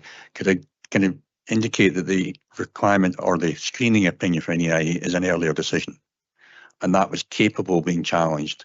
It would have been done through a judicial review to the Court of Session. I have been aware of those before, and it should be done within 3 months. And my understanding, it's not been done, and we have not had any direction from the Scottish Government in relation to that. When you come to this application, obviously we have environmental aspects sitting behind it, and I'm moving away from the EIA screening opinion itself. But in terms of this decision, if you approve it, then a third-party objector could, in concept, again do a judicial review, which would have to be on a point of law. And if it's on that matter only, you've got to bear in mind that there has not been challenged before. If the application is granted, refused, the last option is refused, then that would go to Scottish Government and a reporter. Now, I can say from experience what the reporter would be looking at is not so much the decision on the no EIA, the reporter would be looking at the environmental information before them. What all the kind of appraisal. They would not be looking at the decision whether or not there was an EIA. They'd be looking at the information before it, whether there's adequate in terms of the application. So there's to recap, the EIA the screening opinion, the option would have been to challenge it within 3 months. I think Mr. Panton, you're going to add to this, and then I'll come back to you. Thank you, Provost. So it might be helpful if I just very briefly explain to members the EIA process. So EIA means Environmental Impact Assessment. And as the applicant said, they submit to us what's called a screening request. And as part of the request, we go through to see if an EIA is required. So the first thing we look to do is look to see if it's what's called a Schedule 1 development. If it is a Schedule 1 development, it automatically requires EIA. So Schedule 1 development is the likes of an airport or an oil refinery. A substation is not Schedule 1, so it answers no to Schedule 1. We then move on to Schedule 2, where there's another set of categories. Substation doesn't fit neatly into Schedule 2, any Schedule 2 category. So in that instance, what we do is we look to see if suitable other survey work is appropriate or not. If there are other suitable surveys that could be appropriate and it's not in a sensitive area, we can then say other survey work suitable, no EIA required. So in terms of what I mean by another sensitive area, that could be like a national scenic area, a site of special scientific interest.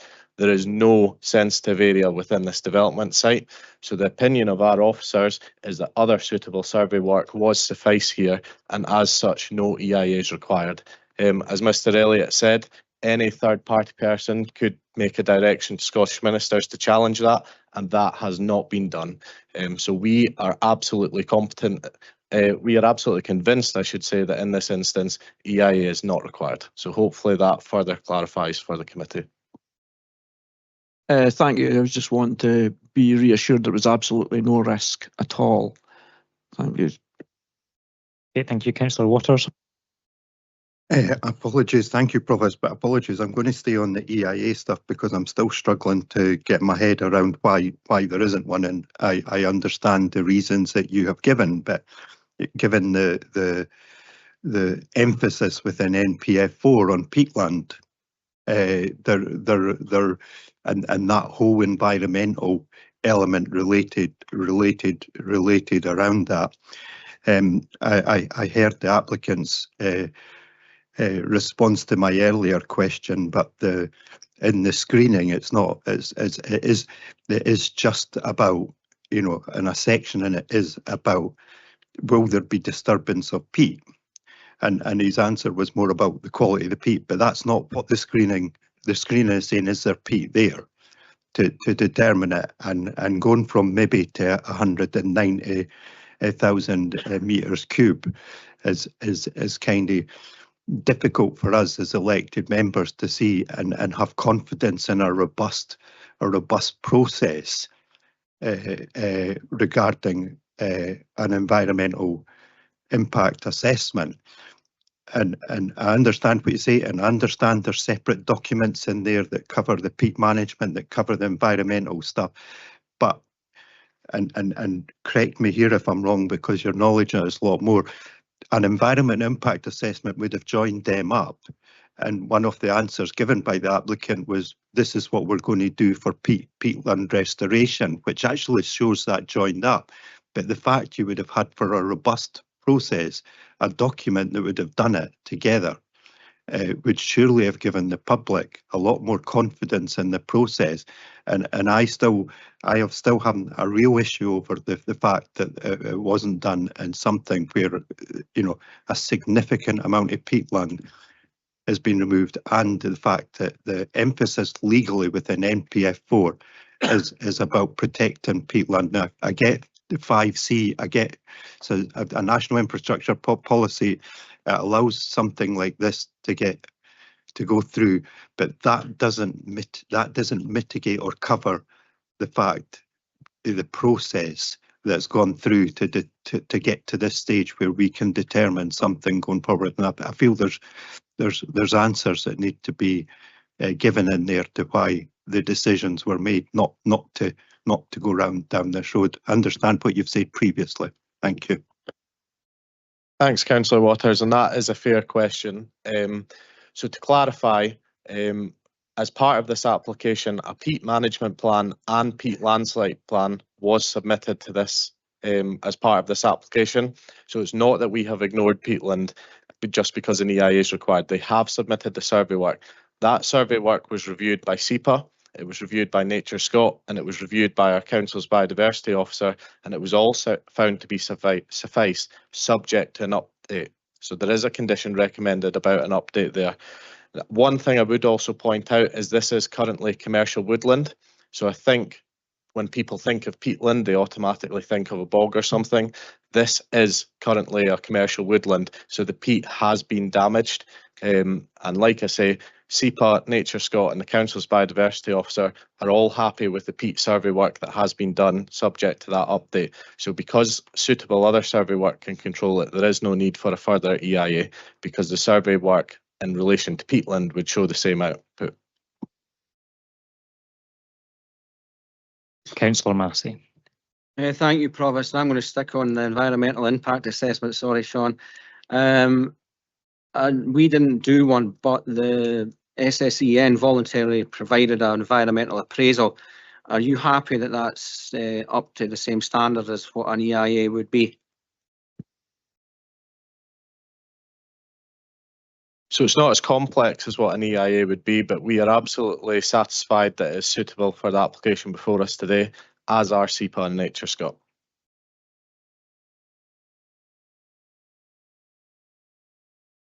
Okay, I've had a number of requests now, I think, for moving to a comfort break at this point. And I can see the questions officers could go on for a while. So I think we will take a 5-minute comfort break at this point and we'll resume just after 11:30.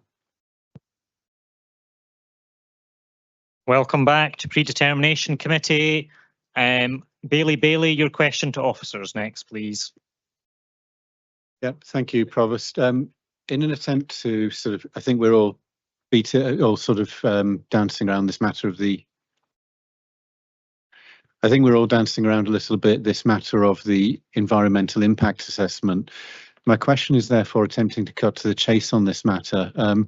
Given that it was effectively a decision of council, but under delegated powers to not need, that there was not an EIA needed, would it even be a valid reason to decline this application, the absence of an EIA?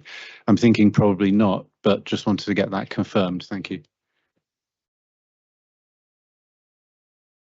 Yeah, it wouldn't be competent for us to defer on that basis because that was a previous decision of the council, but I don't know if Mr. Elliott would like to come in further.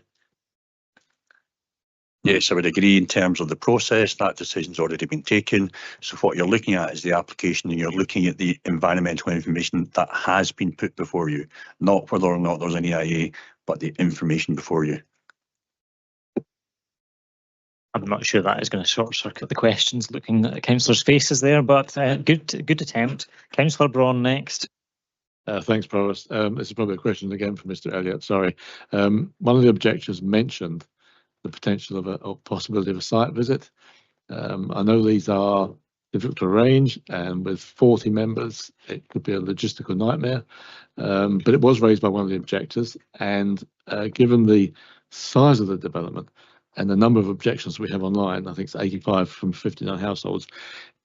I would ask Mr. Elliott, what is your thoughts on that? Is it something we should be considering, or is it, what do you think? I mean, they are difficult to do, I know, but it could be quite a nightmare to arrange. Oh, I think that's less for me and more for you. And I can say from a practical point of view, site visits have been very uncommon. And there's a reason for that, is because it takes a lot to arrange them. Officers have to accompany councillors, and obviously we're full council today. And the consequence of not being on a site visit is you're not then able to vote on it later on. The other thing is it's a delay in the process. You don't want to risk non-determination appeals and site visits, etc. So from a practical point of view, they don't tend to happen. But I would say that's your decision whether you want to. You then have to decide whether it's accompanied, unaccompanied, etc. But they are, in this council at least, not common for those reasons. Yeah, a very brief follow-up, yes. Very quick one, it was just to come back to that point Mr. Elliott made. Are we very close to a non-determination situation? Yes. Thank you. Councillor Allen. Thank you, convener. This question about an EIA keeps coming up, and I just condition myself back to the testimony, if that's what you want to call it, of our expert witness, who has been 20 years in this game and suggested that we should have had an EIA.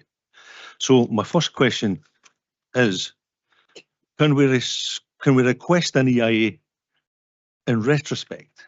Can we do one now and put all of these issues to bed?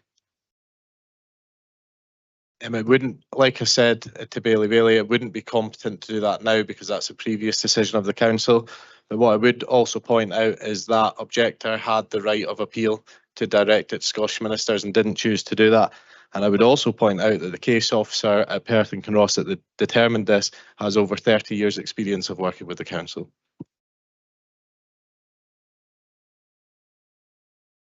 Okay, Councillor Duff.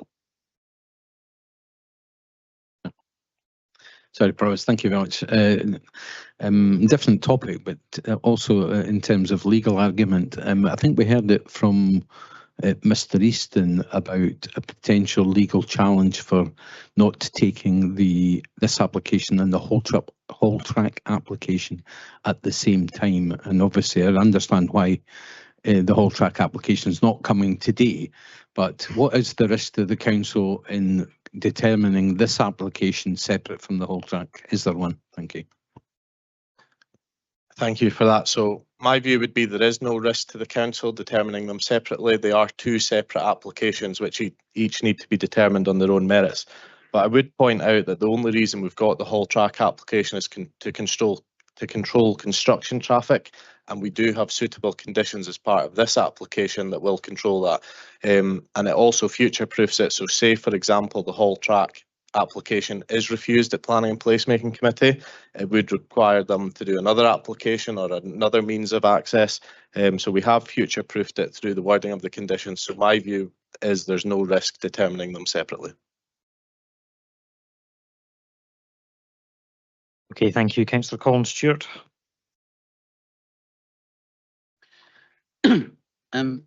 Thanks, Provost. I'm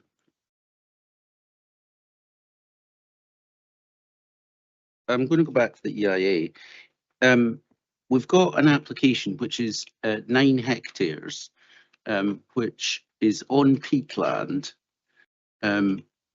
where you've had to put in conditions regarding private water sources.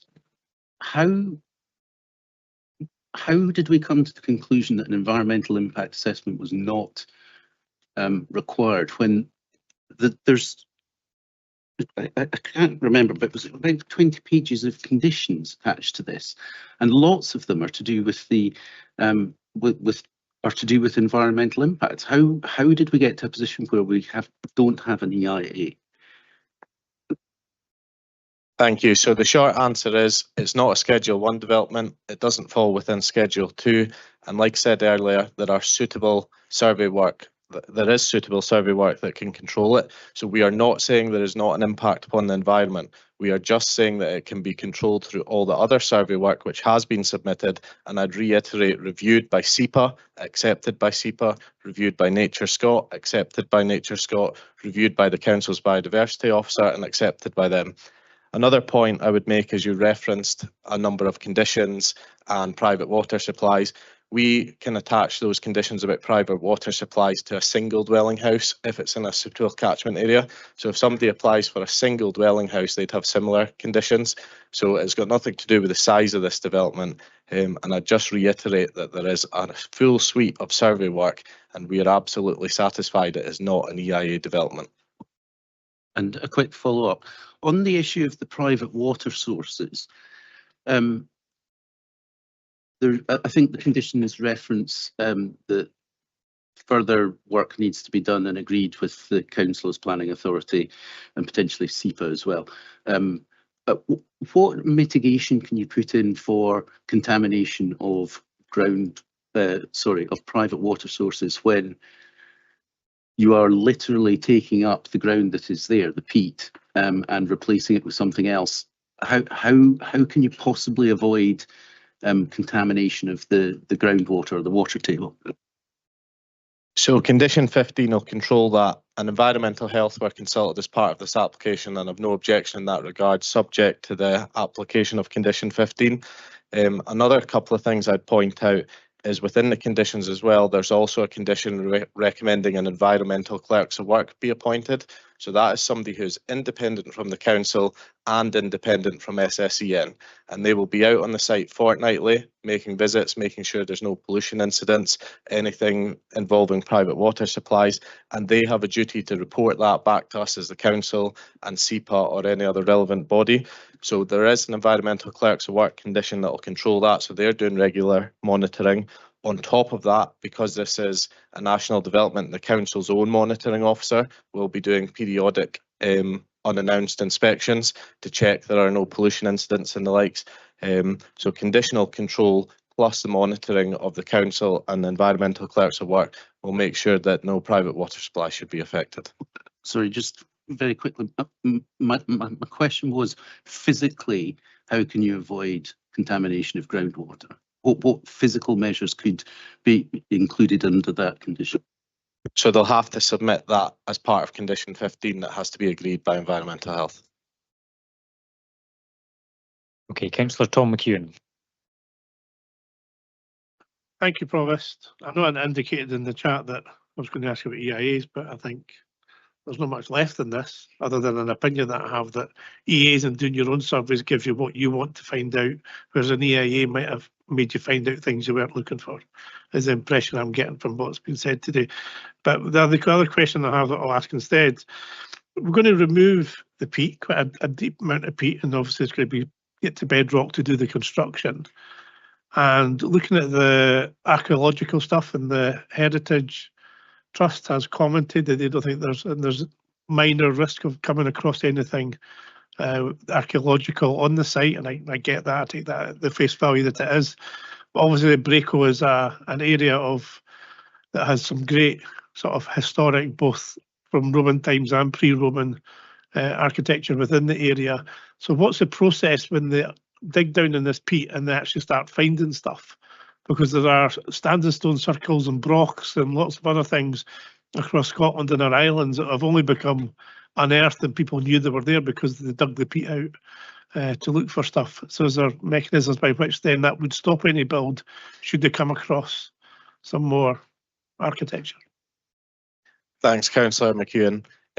So yes, as with any development, not just large-scale ones such as this, if they come across stuff like that, they would have to notify Perth and Kinross Heritage Trust, and the council in consultation with them would decide what an appropriate route of action would be.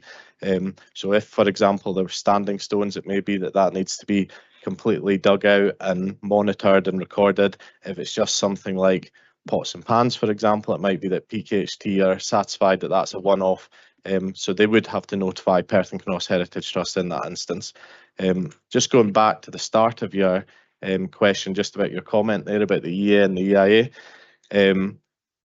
I would strongly disagree with what you've said, that it means the applicant gets off with this, and I would reiterate that there is an extensive suite of survey work with this application that they've had to prepare, and we told them as part of the pre-application service that without that survey work we wouldn't be in a position to recommend approval. So they were given a comprehensive list of survey work that they had to do, and they have duly done it. Okay, Councillor Watt next, please. Thank you, Provost. Thank you everybody for all your deputations today. This is obviously in my ward, and Councillor Allen and Councillor Carr's ward. We're splitting hairs here over environmental impacts and things like that. The community are not worried really about environmental impacts. What they're worried about is construction traffic driving up Federal Road. And without the Hall Road in place, this can't go ahead. There has to be the Hall Road as the link to having this development created. There is already a substation there, so I don't see that you can stop a substation being built up in that area, but it's the effect on the community and the unsuitability of the road in its current state to take the thousands of lorry journeys up on the top of that hill. So I think we really, that's what the community are worried about, is the construction traffic, and that not one engineer's van goes past the school. So have we got that cast iron guarantee built into the proposals? Thank you, Councillor Watt. So first of all, we would absolutely share your concerns. We are also concerned at construction traffic going through Braco. So that's why we've recommended the conditions in the way that we have. But I would just point out that condition 2 starts off prior to the commencement of development. They have to get all that agreed. So they can't start any form of works on the site until we have agreed a suitable construction traffic route. There are also conditions in there about the timings of deliveries and the likes. So even after a construction route's in place, we can control, for example, no deliveries at school pick-up and drop-off times, even though they shouldn't be going past the school, but the impacts that'll have on the rest of the village. So I'd reiterate, we absolutely share your concerns and the community, but we can control it through suitable conditions, and we're confident that the conditions recommended are watertight. Councillor Carr. Thank you. Given the requirement for the whole road, and one can't work without the other, and the whole road application being the one that currently has SEPA objections and other objections issues attached to it, I'd like to ask a question: why has this application come to us before the whole road application has come to us? Because without that road, this can't happen. And if there's no other alternative route for that road, then all the time that we've spent here this morning is wasted, because it's not going to be on that site. They'll have to seek an alternative site. So yeah, the question is, why was this brought to us before the whole road? Thank you. And again, that's a fair question. So I'd go back to the deputy from SSEN that basically said this came out through the design process, the requirement for a haul track. So they had submitted the planning application to us for the substation before we had the planning application for the haul road. So as soon as they submitted to us, it's an application for us to determine. We also thought that haul road was required, and the application came in much later than this one. Now, we did try and move heaven and earth to get them both at this committee, because it makes sense to have them both together. But as has been pointed out, we had that objection from SEPA. Now, I've been in discussions with SEPA over the last week, because like I say, we were trying to get it resolved in time for today so they could both be here. And I can confirm that while SEPA do have a holding objection, they are confident that the information they've requested from the applicant that they're currently working on will remove their objection. So it's likely that there will be a removal of that objection from SEPA. It's not that it's a showstopper.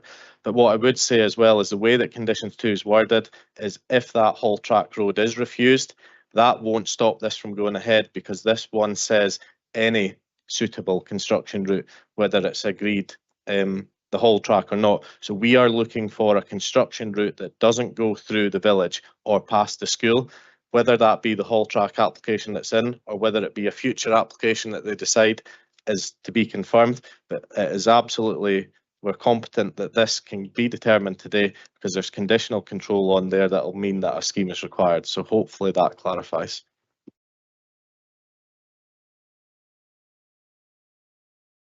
Councillor Liz Barrett next, please. Thank you, Provost. Given that the haul track is a key part of the main objections from the residents, and I'd like to thank them both for their deputations, which were very useful, can we put something stronger in at this meeting about the haul track being finished to a better standard than what is proposed currently, as I understand it, in that application? Thank you. No, we couldn't do that today, because that's a separate planning application. So that's a consideration that the Planning and Placemaking Committee could make when they're determining that application. But because that's a separate planning application from today, we can't ask for that today. But we could certainly make it clear, make it known to the applicant that that's what members are looking for, and they can incorporate that into their design if they consider it reasonable. Thank you. I think we would all very much appreciate that if that could be conveyed to the applicant. Thank you. Thank you. Councillor Ian James next. Thanks, Provost. And a question, Leanne Sean, on the road. I'm not sure if I should have asked the applicant on this one. We're putting a haul road in to bypass the village, but within this application, they're extending the existing road. Now, bearing in mind we're going up to 400k transformers and upgrading the system, I would assume that the machinery to deal with it would probably also be bigger. Therefore, the existing road, which I assume they're going to go back to because they'll close the haul road, and I don't know why they don't leave that open, but is there any plans to widen or upgrade the whole of that track as opposed to just the section between the existing place to the new one? Sorry, a bit convoluted, but I got there in the end. Thanks, Councillor James. I think I get where you're coming from. So I draw your attention to paragraph 3.8 of the report, and within that, that makes clear that the section of the track that goes from Braco West substation down to the existing road is to be upgraded to a widening of at least 6.5 metres, so it is to be widened, that section. But another thing I would point out to all members is the Braco West substation that we saw in my presentation at the start. That was only completed construction in 2015, so it is only a 10-year-old development. And as you saw from the photographs, it's a pretty big substation too. And the track that's there just now was used for the construction of that. So that track has been used for a massive development already and was found to be acceptable. But as part of this, we are looking for the widening of it because this is a much bigger development, which will have more traffic. And we're looking for the haul road or similar as well. So I would just reiterate, there is a recent substation there, 2015, and that track was heavily used for that substation. So that's important for all members to note. Okay.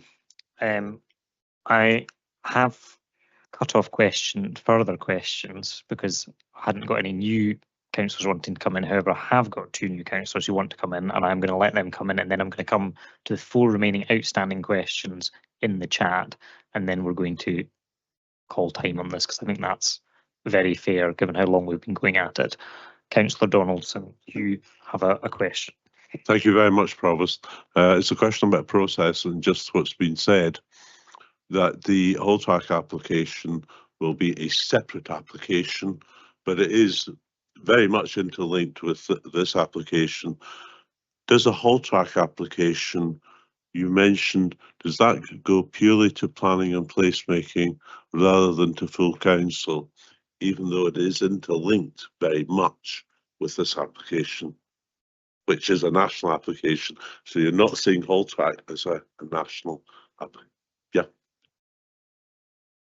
Yes, that's again a fair question.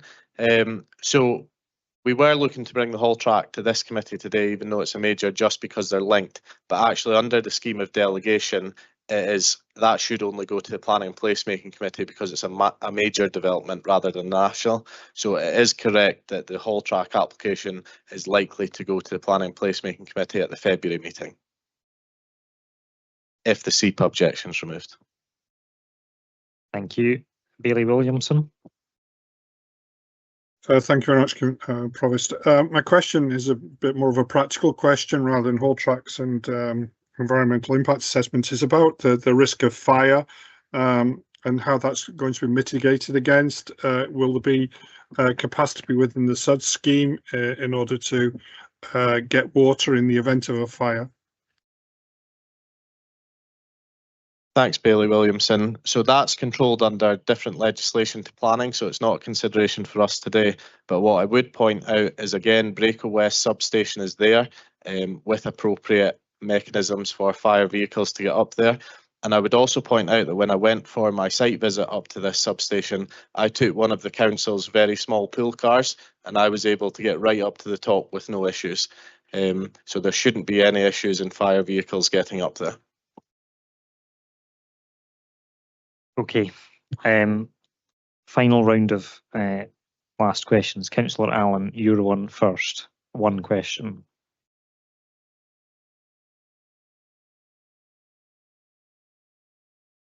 Thank you, convener. It's a question to Mr. Payton. Mr. Panton, earlier on you suggested that there was no objection to the screening report. Can you tell me, are the community consulted on the screening report and opinion sought? Thanks, Councillor Allen. So no, there is no consultation to the public on that. And there's also no right for the public to put an objection or a letter of support to that. So there isn't, it's not like a planning application where they can make a representation. However, as we pointed out earlier, if they are unhappy with the response, they can put a direction request into Scottish ministers who could then review that response and call it in. And that wasn't done on this occasion. And I'd reiterate that it was done in February 2024. Thank you. Councillor Lane, your final brief question. It's a comment, but framed in a question, framed in a question, framed in a comment. We've heard the process that first of all was brought forward at the proposal for on the site that we're discussing today. Then we brought forward the proposal, which is integral to it as well, later for the Hall Road. Can I ask why we're having this here today for 2.5 hours to discuss something when we could have had a special council meeting when we didn't have all the important business to come after in the middle of next week or something, and combine it all together with the Hall Road once the situation was finalised? And will we learn from this and maybe think about doing that in future? I will maybe take that one. When we had pre-agenda, it was at that point expected that both applications were coming today, and it only became apparent very close to the issuing of papers that the second application still had outstanding issues with SEPA, as have been outlined. That is also the purpose of why the January full council was added, because originally there were 10 substantive papers for today's council meeting. There are only 4 now, and you will appreciate that we have had to manage the business accordingly. So we did seek to manage business. We did anticipate that this would take a significant amount of time. We did try to balance the demands of the papers with council business time. It's very unfortunate that the other paper is not here today to be heard at the same time, because it does mean that planning and placemaking is going to go through a very similar process in a couple of months' time.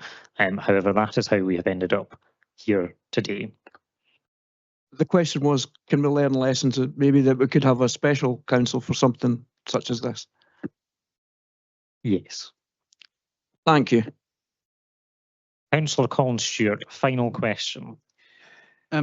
Thanks. So just on the issue of the screening opinion, I think it would be very difficult for the public to know that application had actually been submitted, or to know that they wanted to comment on it. But my question was about the something you said earlier, Mr. Panton, on non-determination, the risk of the applicant going to appeal on the basis of non-determination. I mean, the applicants are here and they all seemed really nice when they were doing their deputation. I don't think that any of them seemed like they would, as a representative of a significant national network, damage and a relationship between themselves and the council that way. But we're not at risk of non-determination, are we? Because we don't have the whole track application, so they can't do this application without the other one, so they have to wait for the other one anyway. So there's no risk of them going to appeal on non-determination grounds. So first of all, going back to your comment about the screening opinion, they are public documents, so it's not that the public wouldn't know about them. They are public documents, they just can't be commented on. in terms of your second statement, that's actually incorrect because it doesn't have to be the separate application for the haul track. It doesn't have to be that particular proposal to allow this one to go forward. It just has to be some form of construction route that doesn't go through the village or past the school. So like I say, if the other one is refused, that won't stop this application going ahead because a third application could be submitted and approved. So it's incorrect to say that the other application, if that was refused, would stop this from going ahead, because the wording of the condition here is that application or another suitable route. So I'd just emphasise it doesn't have to be the Hall Road application that's in just now that needs to be approved. It can be any route that doesn't go through the village or past the school. But it would still require another application. It would still require a construction route to be in place before. So there's, in terms of the non-determination part of the question, the applicant still has to have a route in place in order to be able to progress this application. So there would be no point in them going to appeal on non-determination until they've got a construction route in place. Yes, but suitable conditions on this application will control that. But another thing that I would point out is, I can't remember which councillor it was, but they asked of it a risk, and we didn't say it would happen that they'll appeal on non-determination. We simply said that it is a risk, which is factual. Okay, thank you very much. Thank you to officers, thank you to members. I'm now going to close the predetermination committee and ask for those councillors who are joining the meeting online to please join the meeting of the full council. Councillor Massey, you're a bit fast off the mark there. So we now close predetermination. We move to full council. Please move to the full council meeting, Chad.